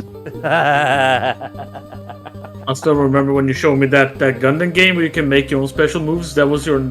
Oh yeah, I called my Gundam the I says to Mabel, yeah. In Gundam Breaker Extreme, yeah, the game I kind of wanted to play, but never got... And then they stopped supporting it. Yeah. Oh. Yeah, because it's a new one now, Gundam something. I Gundam, haven't even downloaded. Even Star Child's corroborates on that. He says, yeah, Peace Walker, it does mention some of the stuff from Portable Ops. Because remember, Portable Ops is where the idea of getting soldiers on your base like MGS5 has even started. Yeah, exactly. So it's like the people at Konami who, you know, where Kojima was the executive producer of that game, they actually thought more about the gameplay for that aside from Kojima. So people thought that Kojima originated that idea? I'd say, nah. More his colleagues. Oh. Bad game, you read what Lord Doom said, I missed it. Quote, we hired you guys because we can take you more seriously than those guys are using a cartoon character. I swear you won't forget this, sir. Pixelpredo. Yeah, we scammed these idiots. Guess what was inside the back of that locker? You just saw a brief glimpse of it, Jerry. Rats. Yep. Ugh. They come to hunt you, man. Your worst enemy is back. Oh my goodness. Zanzibar hamster? Poisonous? Yeah, they're poisonous. I didn't know there was poisonous hamsters. Yeah, me neither. Their favorite food Hamtaro is lied to me. Oh man, I missed that show. That show was adorable. It was. So Jacobson tells us that if we have any of our rations that has cheese in it, then we'll lure those little bastards out and shoot them in the face. That's how I killed one last week. Put some cheese out and saw that his neck is broken. And they keep saying that it was supposed to be. People kept telling me use peanut butter. They like that better, and I'm like, well, they always lick it off and run away. So here they come. Die, rock-looking hamsters. Rat bastards. That's right. Please take out my frustration on all of them. All right, we got the cartridge. So, Sasha said, it's technically canon, but since it wasn't directed by Kojima, it's kind of in that gray area where it can go both ways. Oh, for Portable Ops? Yeah. Also, that's why it's not in the Legacy Collection. Oh, also, look who's still alive. What? It's like, you ran all the way back to that building, came back, and now... That old man must be like a cyborg or something. There's no way. Well, the fact that Snake... Yeah, this dude, Snake somehow was like, this old man's choking me, I can't breathe. So, this dude somehow survived, how many Nikita missiles? 8. 8? Wow. And he just... I mean, first of all, he was able to keep strangling gotta be it. Yeah, while for getting real. shot in the back by 8 Nikita missiles, and now he's still here, and we're like, I'm not technically dead, and let me give you a speech of my past. So he's telling us that we need to use grenades on the legs this time. Not C4 or not plastic explosives, just grenades. Because this Metal Gear is mobile.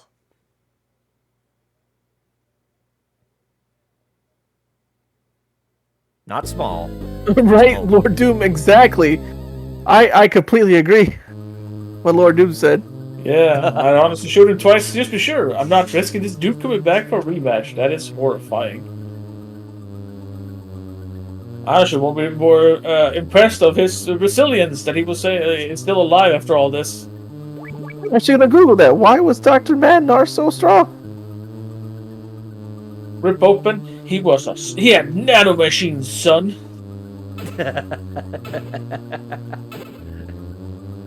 He still lives. After this game, so Yeah, he survived the Kingdom missiles and everything. They mention him that he's still alive in MGS4. Jeez. Get your I won't say grenades ready. made up. Maybe his legacy should keep going. You know, All with right. the Redfield line. Here is Metal Gear D.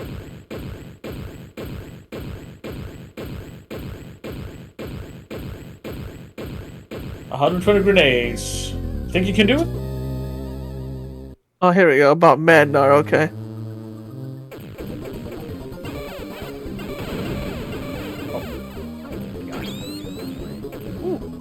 Prepare to taste defeat. Ooh, that's some flashing lights. Yeah. I guess if you're photosensitive, maybe look away for now? Yeah. Because that is some strong flashes. I probably should have put a retro, like an old CRT filter to kind of alleviate the flashiness. Yeah, but it's fine. Like, we couldn't know that this way. It hasn't been doing that, like, for the entire game until now. I actually put the codec call in there so you could hear, like, in Discord on Modern Gaming. All right. Exactly. It looks the same as the old one, but this one moves. Metal Gear D is destroyed. That was fast. It's like Lord Doom said, Metal Gear is a serious series, you guys. But here's the thing, though. We destroyed Metal Gear. Now the explosion of Metal Gear, the explosion of Metal Gear here we actually go. is burning our ass. Archer's mind, burn in hell. Great Fox. So you have to deplete all your items in your inventory because they're all burning. Even your weapons. Jeez. Yep. So. Exactly, Lord Doom. People who say exactly. 100%. The perfect ring for our final battle between him and Gray Fox. What Lord Doom said. This year's a clown shoes from day one. Yeah, pretty much. Like, it's clown shoes, but then it's also war paint on his face instead. Like, it's like, because it's serious in some moments. There is like serious moments, but there is goofy shit. This series is goofy. Even this Our next is goofy. game should be Twin Snakes. They literally are about to go hand to hand in a minefield. This is where the whole thing where Snake talked in passing in MGS1 where he and Gray Fox fought barehanded in a minefield. Oh, yeah, that's right. They do mention that, yeah. Mm-hmm. I mean, even MGS4, the one that's supposed to be kind of be the most serious one, is like, has so many goofy-ass moments. It's kind of unbelievable when you actually start thinking about it. Especially that whole scene of Johnny shitting himself in a barrel. Yeah, exactly. Yeah. That was necessary too, by the way. Yeah, that was plot relevant. You need to know that. Poor guy has IBS, like me.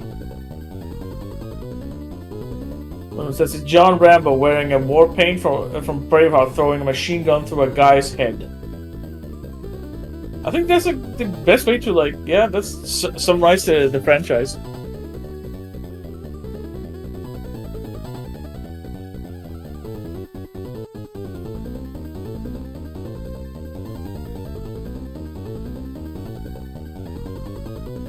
Yeah, this is where Snake is getting the connection that Gustava Hefner and Gray Fox were an item.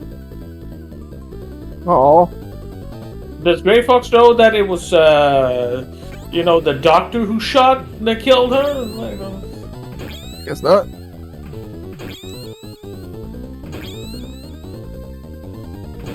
So you see, Gray Fox is actually immune to the mines.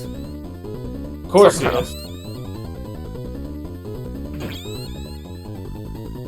But it's I a pretty like simple he just battle. runs that circle. He's just like, I'm gonna get you. Oh, you punched me. Ah, I'm winding up again. Oh, you punched me. This is why Snake calls this a chicken fight. He just runs around like it's.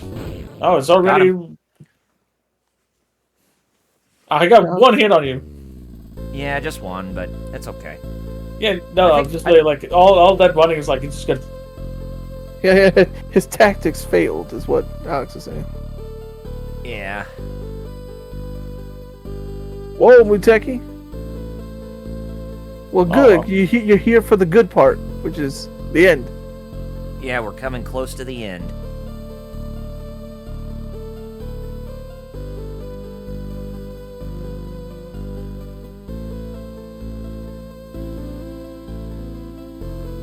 So Gray Fox used to be a half white living in Vietnam and was being sent into forced labor camps. Logan continue on while screaming, "I'm the greatest soldier in the world!" That bit is very important.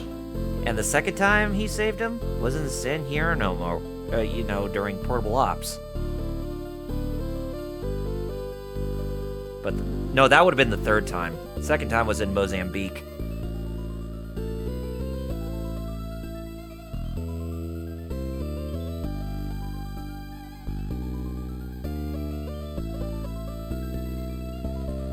Gray Fox says that he hates war, but he needs it because the battlefield is the only thing he knows.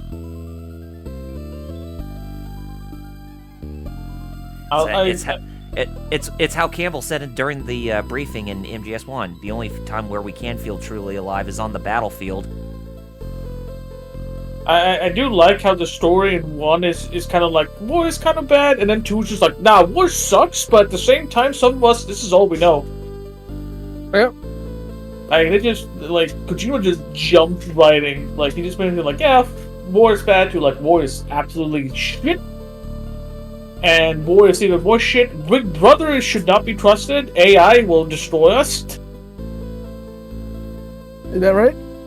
Well, apparently, according to what people say right now, with the deepfakes, AI voices. And this is where Snake learns that Gray Fox was the guy on the radio saying that he was his fan. His number one fan. Yeah, well, that's true, Lord Doom. Metal Gear Rising is amazing. It's yes, that one is super goofy, and then it's like I think 3 points in the entire game is when they're super serious. Everything else is just like kind of like stupid fun. Over here, Snake. Over here, Snake. Where are you going? Get over here. I'm coming. Jeez. Yep, there he is. The man who thought... Totally Big Boss until... No, I mean, look. Yes. Totally Big Boss. Yes. This is Big Boss for real this time. For real? For real? For real, for real. Totally. Who looks like Sean Connery in this portrait. Which his original portrait in the MSX version actually did look like Sean Connery. Schwarzenegger and Connery. Damn. That's all Kojima knows how to do. Reference Western movies. Yep. Mm-hmm. Yep.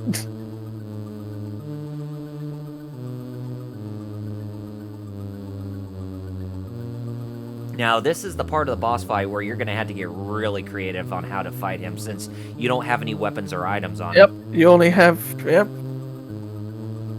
Techie says, I know how to beat this guy. Yep.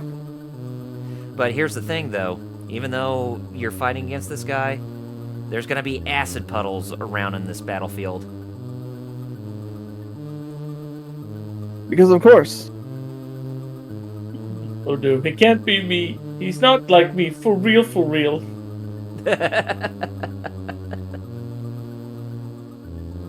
You think MGS5 kind of like made things cooler or not with that retcon of who you're fighting here Honestly, and who you're fighting in the first Metal Gear? Honestly, that's I felt, that's a good question. you know, That on helped one, or hurt in the lore?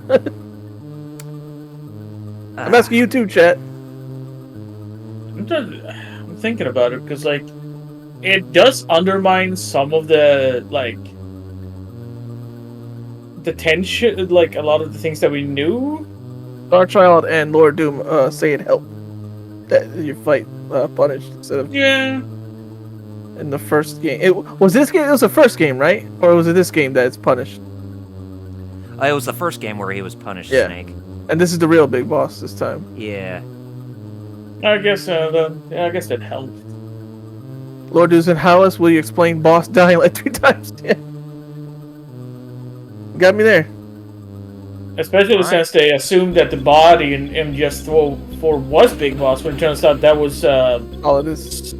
someone. Yeah, all the entire time that was Solidus. It was like, All right. Now, since we're fighting this battle, grab any of the B1 rations since they have the chocolate in them.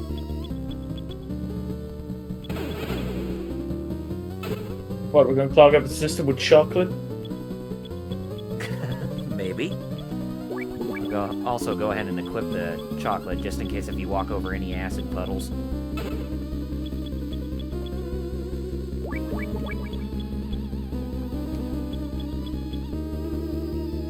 All right. I like so, how he stopped chasing you just because like you got off screen for him. It's like, oh, where did man. you go? Oh my god, jeez. He's like, well, jeez, I guess I'm screwed. I guess I better get off screen too.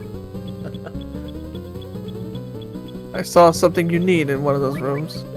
Yeah. Oh, I remember now how he. I remember this now. Yeah. Yep. That's the only thing I know about this game. Before the stream, that's the only thing I remember. How you beat Big Boss when you finally get to him. That's it.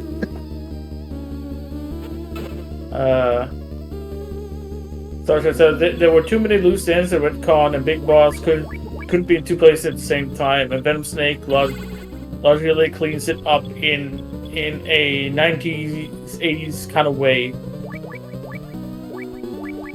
Yeah, I mean, you guys have. Okay, yeah, it makes sense. All right. So we got card 4. Go in the next room. Snake, where are you? I can't find you because apparently, even though I'm Big Boss, I'm stupid. Yeah.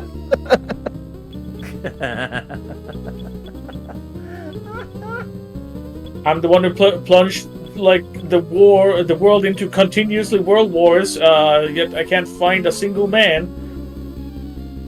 He turns right now. I don't know what to do. I'm lost. I am so fucked. I literally don't know what to do. Where the hell are you? Techie said, "Yep, old age got to him." Senile old man.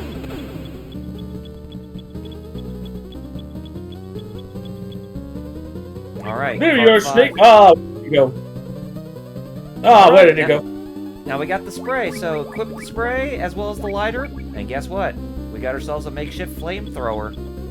Yourself a flambe, Big Boss. And yet Come he on. somehow survived that without any scars, because we've seen him before, he has nothing. Oh yeah, and 4. He's just. Yeah. I'll Hug get- you too.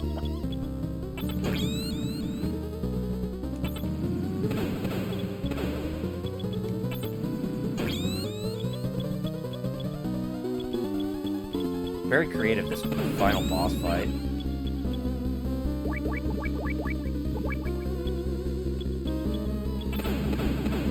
Oh.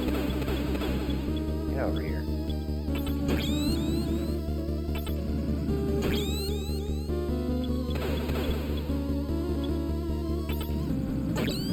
Alright, one more to do. Got him. Burn to a crisp. Snake! Get away from him. You're not gonna burn my man. It's not over yet. It's not over yet. It's not over yet. Snake! Snake! So apparently he did survive this, and then, And apparently I blew up because the explosion was right over my sprite. You know what? We need MGS6 to tell us this a third pretending to be Big Boss. Exactly. To make this make sense that how he survived getting, toasted. There was Punish Snake, and then there was Really Punish Snake? yeah. Oh no. Yeah. Guess who was behind us all this time? Holly. Damn. Where were you when we needed you in the fight? Yeah, exactly.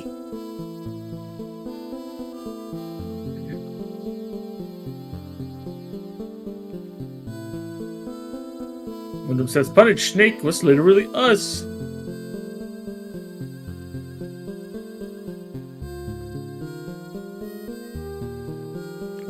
I still have one more job to do. You can't be serious. And Snake says, I'm dead serious, Holly. Have to get you home in time for Christmas. Because this game actually takes place on December 24th, 1999. Ah. Either 24th or 25th. Christmas or Christmas Eve. Yeah.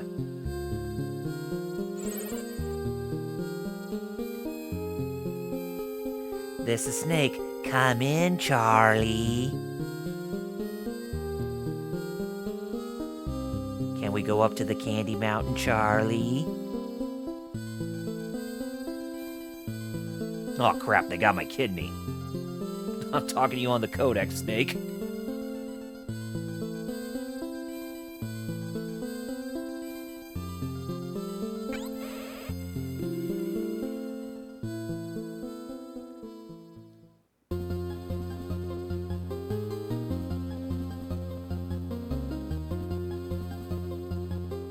Is that a proposition, Snake? I'll take that as a yes. Alright, we got ourselves a handgun. It's got infinite ammo for the time being. So, just run like hell. This is the last part of the game, by the way.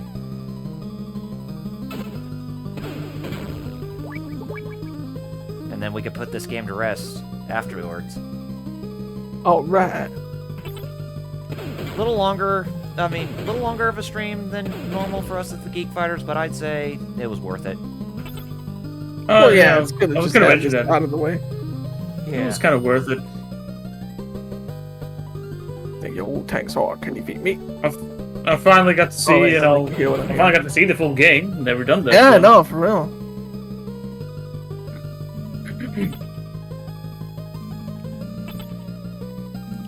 Hopefully that'll give you guys some interest in wanting to try it out for yourselves, too. Yeah, no, at some point. I'll probably buy the collection at some point, or you're probably gonna hit the, the PlayStation, Charlie, PS Plus stuff. where's the chopper? We need to get home before Christmas. God, Snake, you... it's like you want to get those presents real bad. He needs to get Turbo Man fast for his little son. I mean, he does. There you go. It's Schwarzenegger. Yeah, Turbo Man. Yeah. If I'm not gonna let Tom Arnold take. Was it Tom Arnold or Phil Hartman? Oh, speaking of Tom Arnold, there was something I found out today through Facebook. I didn't realize in the movie 9 Months with Tom Arnold and Hugh Grant. Hugh Grant. Yep. That in the scene when they were at that toy store with the dinosaur mascot. Yep. I did not realize that's actually Charles Martinet's voice in that costume. The guy in that costume. Huh. Yeah. Well, the more you know. Charles Martinet voiced Arnie the dinosaur in 9 Months. My mind just blew up when I found out that revelation. Botek is asking, so MGS1 next or Snake's Revenge? Bruh. Bruh. It'll be a while before we get to MGS1 because I'm kind of decked out on. It might be me doing something. Yeah. Or nothing, because I feel like taking next week off. I'll be honest. It has been a while since you took like a week off. Yeah. Snake says, "Hope we can make it in time for Christmas dinner. I'm getting sick and tired of these rations." I wouldn't blame him. See, they ended off on a goofy note. And this game is not goofy. This series not goofy, huh? Exactly. But Twin Snakes is too goofy. Oh yeah, it's all because of that one when he jumps off the fucking. Oh man, the action scenes are just Snake doesn't do any of that.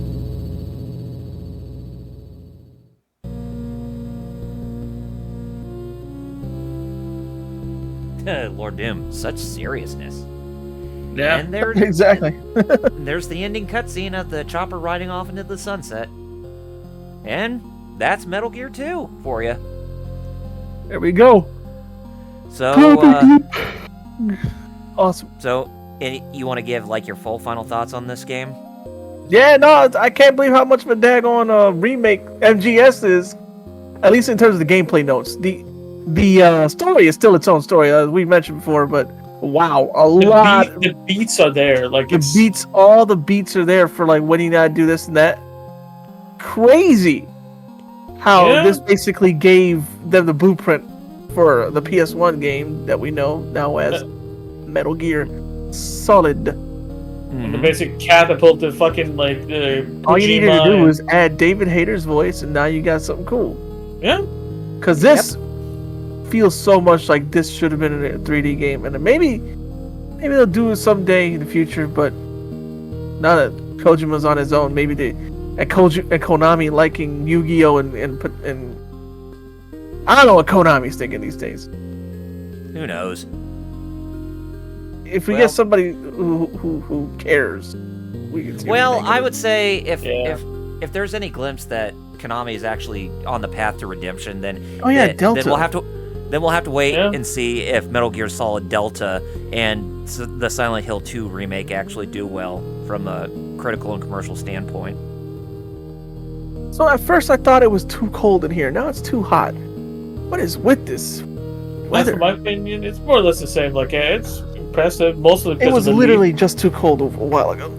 The leap from the first Metal Gear to this one is like a sounding of like that became like staples. They don't call the Soliton radar, but it's a Soliton radar. Like long narratives and plot twists you don't see coming and all that is just it's a Metal Gear game for sure.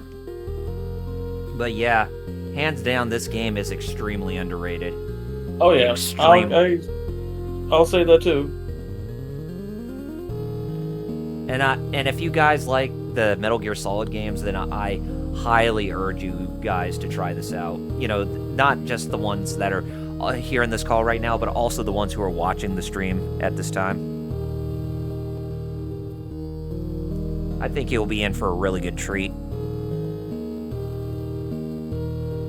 I'll see if I can. I mean, I technically could just plug in my PlayStation 2 and just boot it up from there since I have some substance, but... Yeah. At least there's one way to play it. Yeah, that was before this collection came out. It was the only way to play it. Mm-hmm. Where you got the actual, like, a translation to it. Yeah. I think I remember they even had the games in the HD collection on PS3 and 360. Right, that's the one. That's the second one. And there's something back in my mind where it's like, I feel like I forgot, like, one other version, but yeah.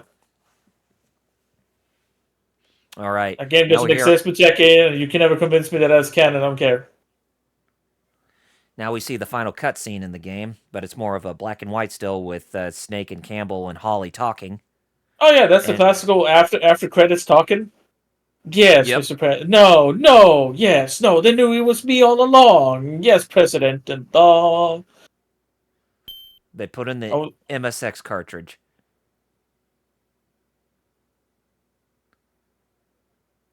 This is indeed Dr. Marv's cartridge. But it's very simple.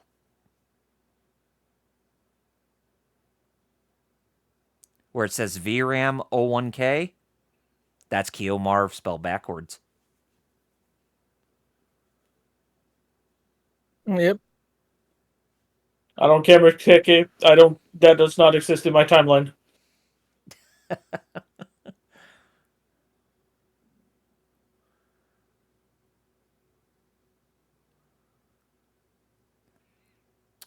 Snake is gone. Snake, where's he off to now? Going to retire in Alaska? Yeah, and I was gonna go for Alaska for the next like what? How many years? 10 years? 6 years. 6 years. Okay, yeah. Because the Shadow Moses incident takes place in 2005. Oh, right, in the future. Yep. At the time of the release, it was future, but yeah.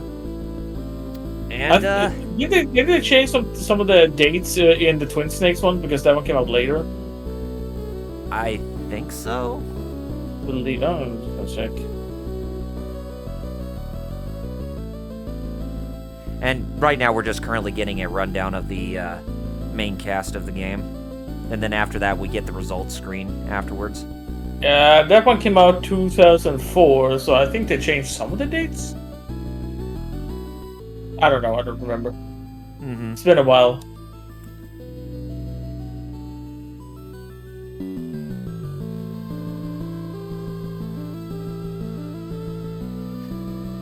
Uteki. Oh, jeez.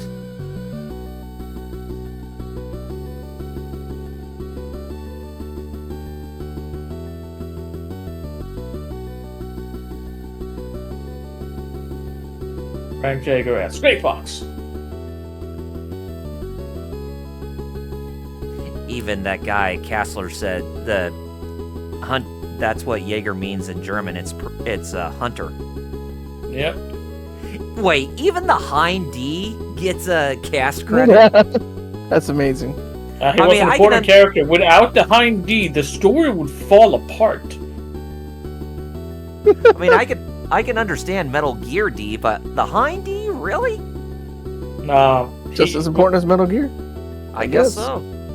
Yeah, no. Like we needed that. That character, that helicopter, made the whole story solid. Like Ah. No pun intended. actually, Mhm. all Maybe they puns intended. I'm That's intending it. all my Maybe they puns. were. You know what? I'm sick of not intending my puns. Yeah. Except in this group where I fire you for it. Yeah, sadly, and then I get rehired.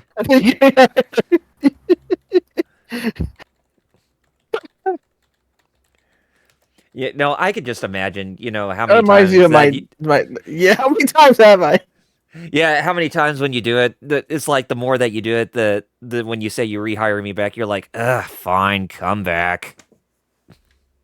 You It's know like, that meme where Mo throws Barney out and of the bar, and somehow Barney's already right behind Yeah. Mo. Yep, That's us.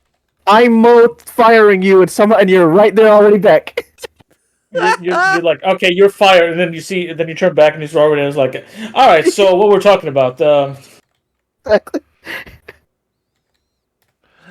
I say let's plug and get out of here. Yeah, fuck. All right. I forget who went first. Go It ahead, was- Bad Gamer. Yeah, I it's think it was Alex. me last time, but since I'm the Oh, guest, the I guess double I R go. time. Alright, Okay. alright, cool. Oh, cool. Alrighty. You guys can find me on YouTube and Twitch at Double RPG Reviews. YouTube's my bread and butter when it comes to content, whereas Twitch is secondary, as I stream on there mostly, but I also stream on YouTube at the same time as Twitch via restream, so be sure to follow me at both those sources or both those websites when you possibly can, and also stay up to date with me for all your social media feeds on both Facebook and Twitter at Double RPG Reviews. And that's it. Alright, I'm up next. Alright. You can find me with twitch.tv/thebadgamer. I stream Thursdays and Sundays at around 4 p.m. Eastern and 10 p.m. Central European Time. Sundays I play Alundra, and Thursdays I play Mega Man Battle Network 5. I might finish off Alundra tomorrow, so we'll see if I might actually do a long stream then, because see how close I am. You can't find me anywhere else because I don't have socials, but you can find me at the link that's already been in there, which is on Discord. So that is when I post when I go online. 'Cause I am apparently both weird and sane for not having any socials, like Twitter or X, I believe, and that's me. Oh, by the way, LPH, yeah, the code name Zebra, that's basically how well you play in certain difficulty settings. I mean, it's kind of like the same thing with the first Metal Gear Solid, where how fast you played the game or what the difficulty is, then you would always get a different code name after completion. Yeah, two and one both had that. I think I don't know if three did. I think it did. Not sure. Yeah, it did, but it had like other animals instead. Okay. All right, Kaus, you? Yeah. You can follow me on Twitch.tv and social media at FighterCaus. FIGHTERXAOS. Twitter, Facebook, TikTok, Instagram, YouTube. I do other stuff besides just streaming, so check out those social media for webcomics and the like and other things I do. Matter of fact, this week I'm not sure if I'm really thinking about just taking a break, even though like it's like, well, you need money, and I'm like, I know, but I also have a freelance job, so maybe Yeah. if they give me work, I'll do it. If not, then I guess I'll stream anyway. It's like, well, something's giving me money. So I take it that Um, Geek Fighters are taking a break next week too? Probably yeah. Okay. Just I mean, check our check the Discord it's when that Discord. announcement. Yeah. In case there's announcements, that's why you should check the Discord and social media. So that way Absolutely. you know in case there's any cancellations like that. And if I do not cancel, then it's 4 p.m. Tuesdays and Fridays, Eastern Standard Time, New York All time. right. Or as but we would say, New Nork. Ah, I remember. I used to say that as a kid too. All right. So, Muteki says, what about Tuesday? Third highest KOF channel. Well, sometimes you gotta take a break. I mean, we all have our limits, so we all that's need to. kind of yeah. I mean, it's kind of my thing. Whenever I have to work at my job, there about every 3 months I have to take a vacation because I need to recharge myself. Kind of like how I took a lot of like basically Like- vacations, but I was streaming Mega Man Battle 4 because it was so. It's I was drained every time. yeah. I mean, I love streaming, but I also have We have jobs and web yeah. comics. I have.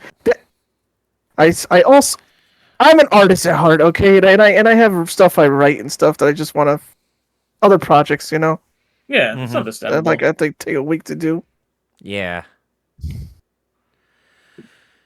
Anything else you want to plug, Kaus? No, check out SoundOut Stream. I'll still be on SoundOut Stream Monday, so check out SoundOut Stream on Monday, which is SoundOut 12, 5 p.m. Eastern. You just go to his channel when he goes live at 5 p.m. Eastern.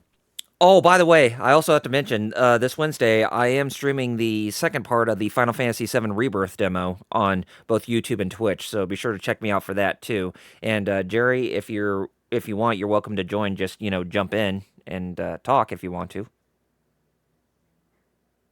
Yeah, But if I'm not- feeling alright. If not, Yeah, but if then not, then that's fine. I mean, I'll leave the voice chat open for people to jump in. cool. All right. Well, we hope to see you guys next time whenever we stream something different. Whether or not if we stream next Saturday, that's still up in the air. But yeah, stay up to date with us for that announcement. But next time, we'll have something fun to play for all of you. And whatever that is, you'll just have to wait and see. So to sign off, I am Double RPG. I'm Bad Gamer. And I'm Fighter Chaos. And Fighter Chaos, you got 2 words left to end off this stream. And they are... Nimi, kanyo. Peace out, everybody. Enjoy the rest of your weekend. Bye-bye. Adios. Ciao.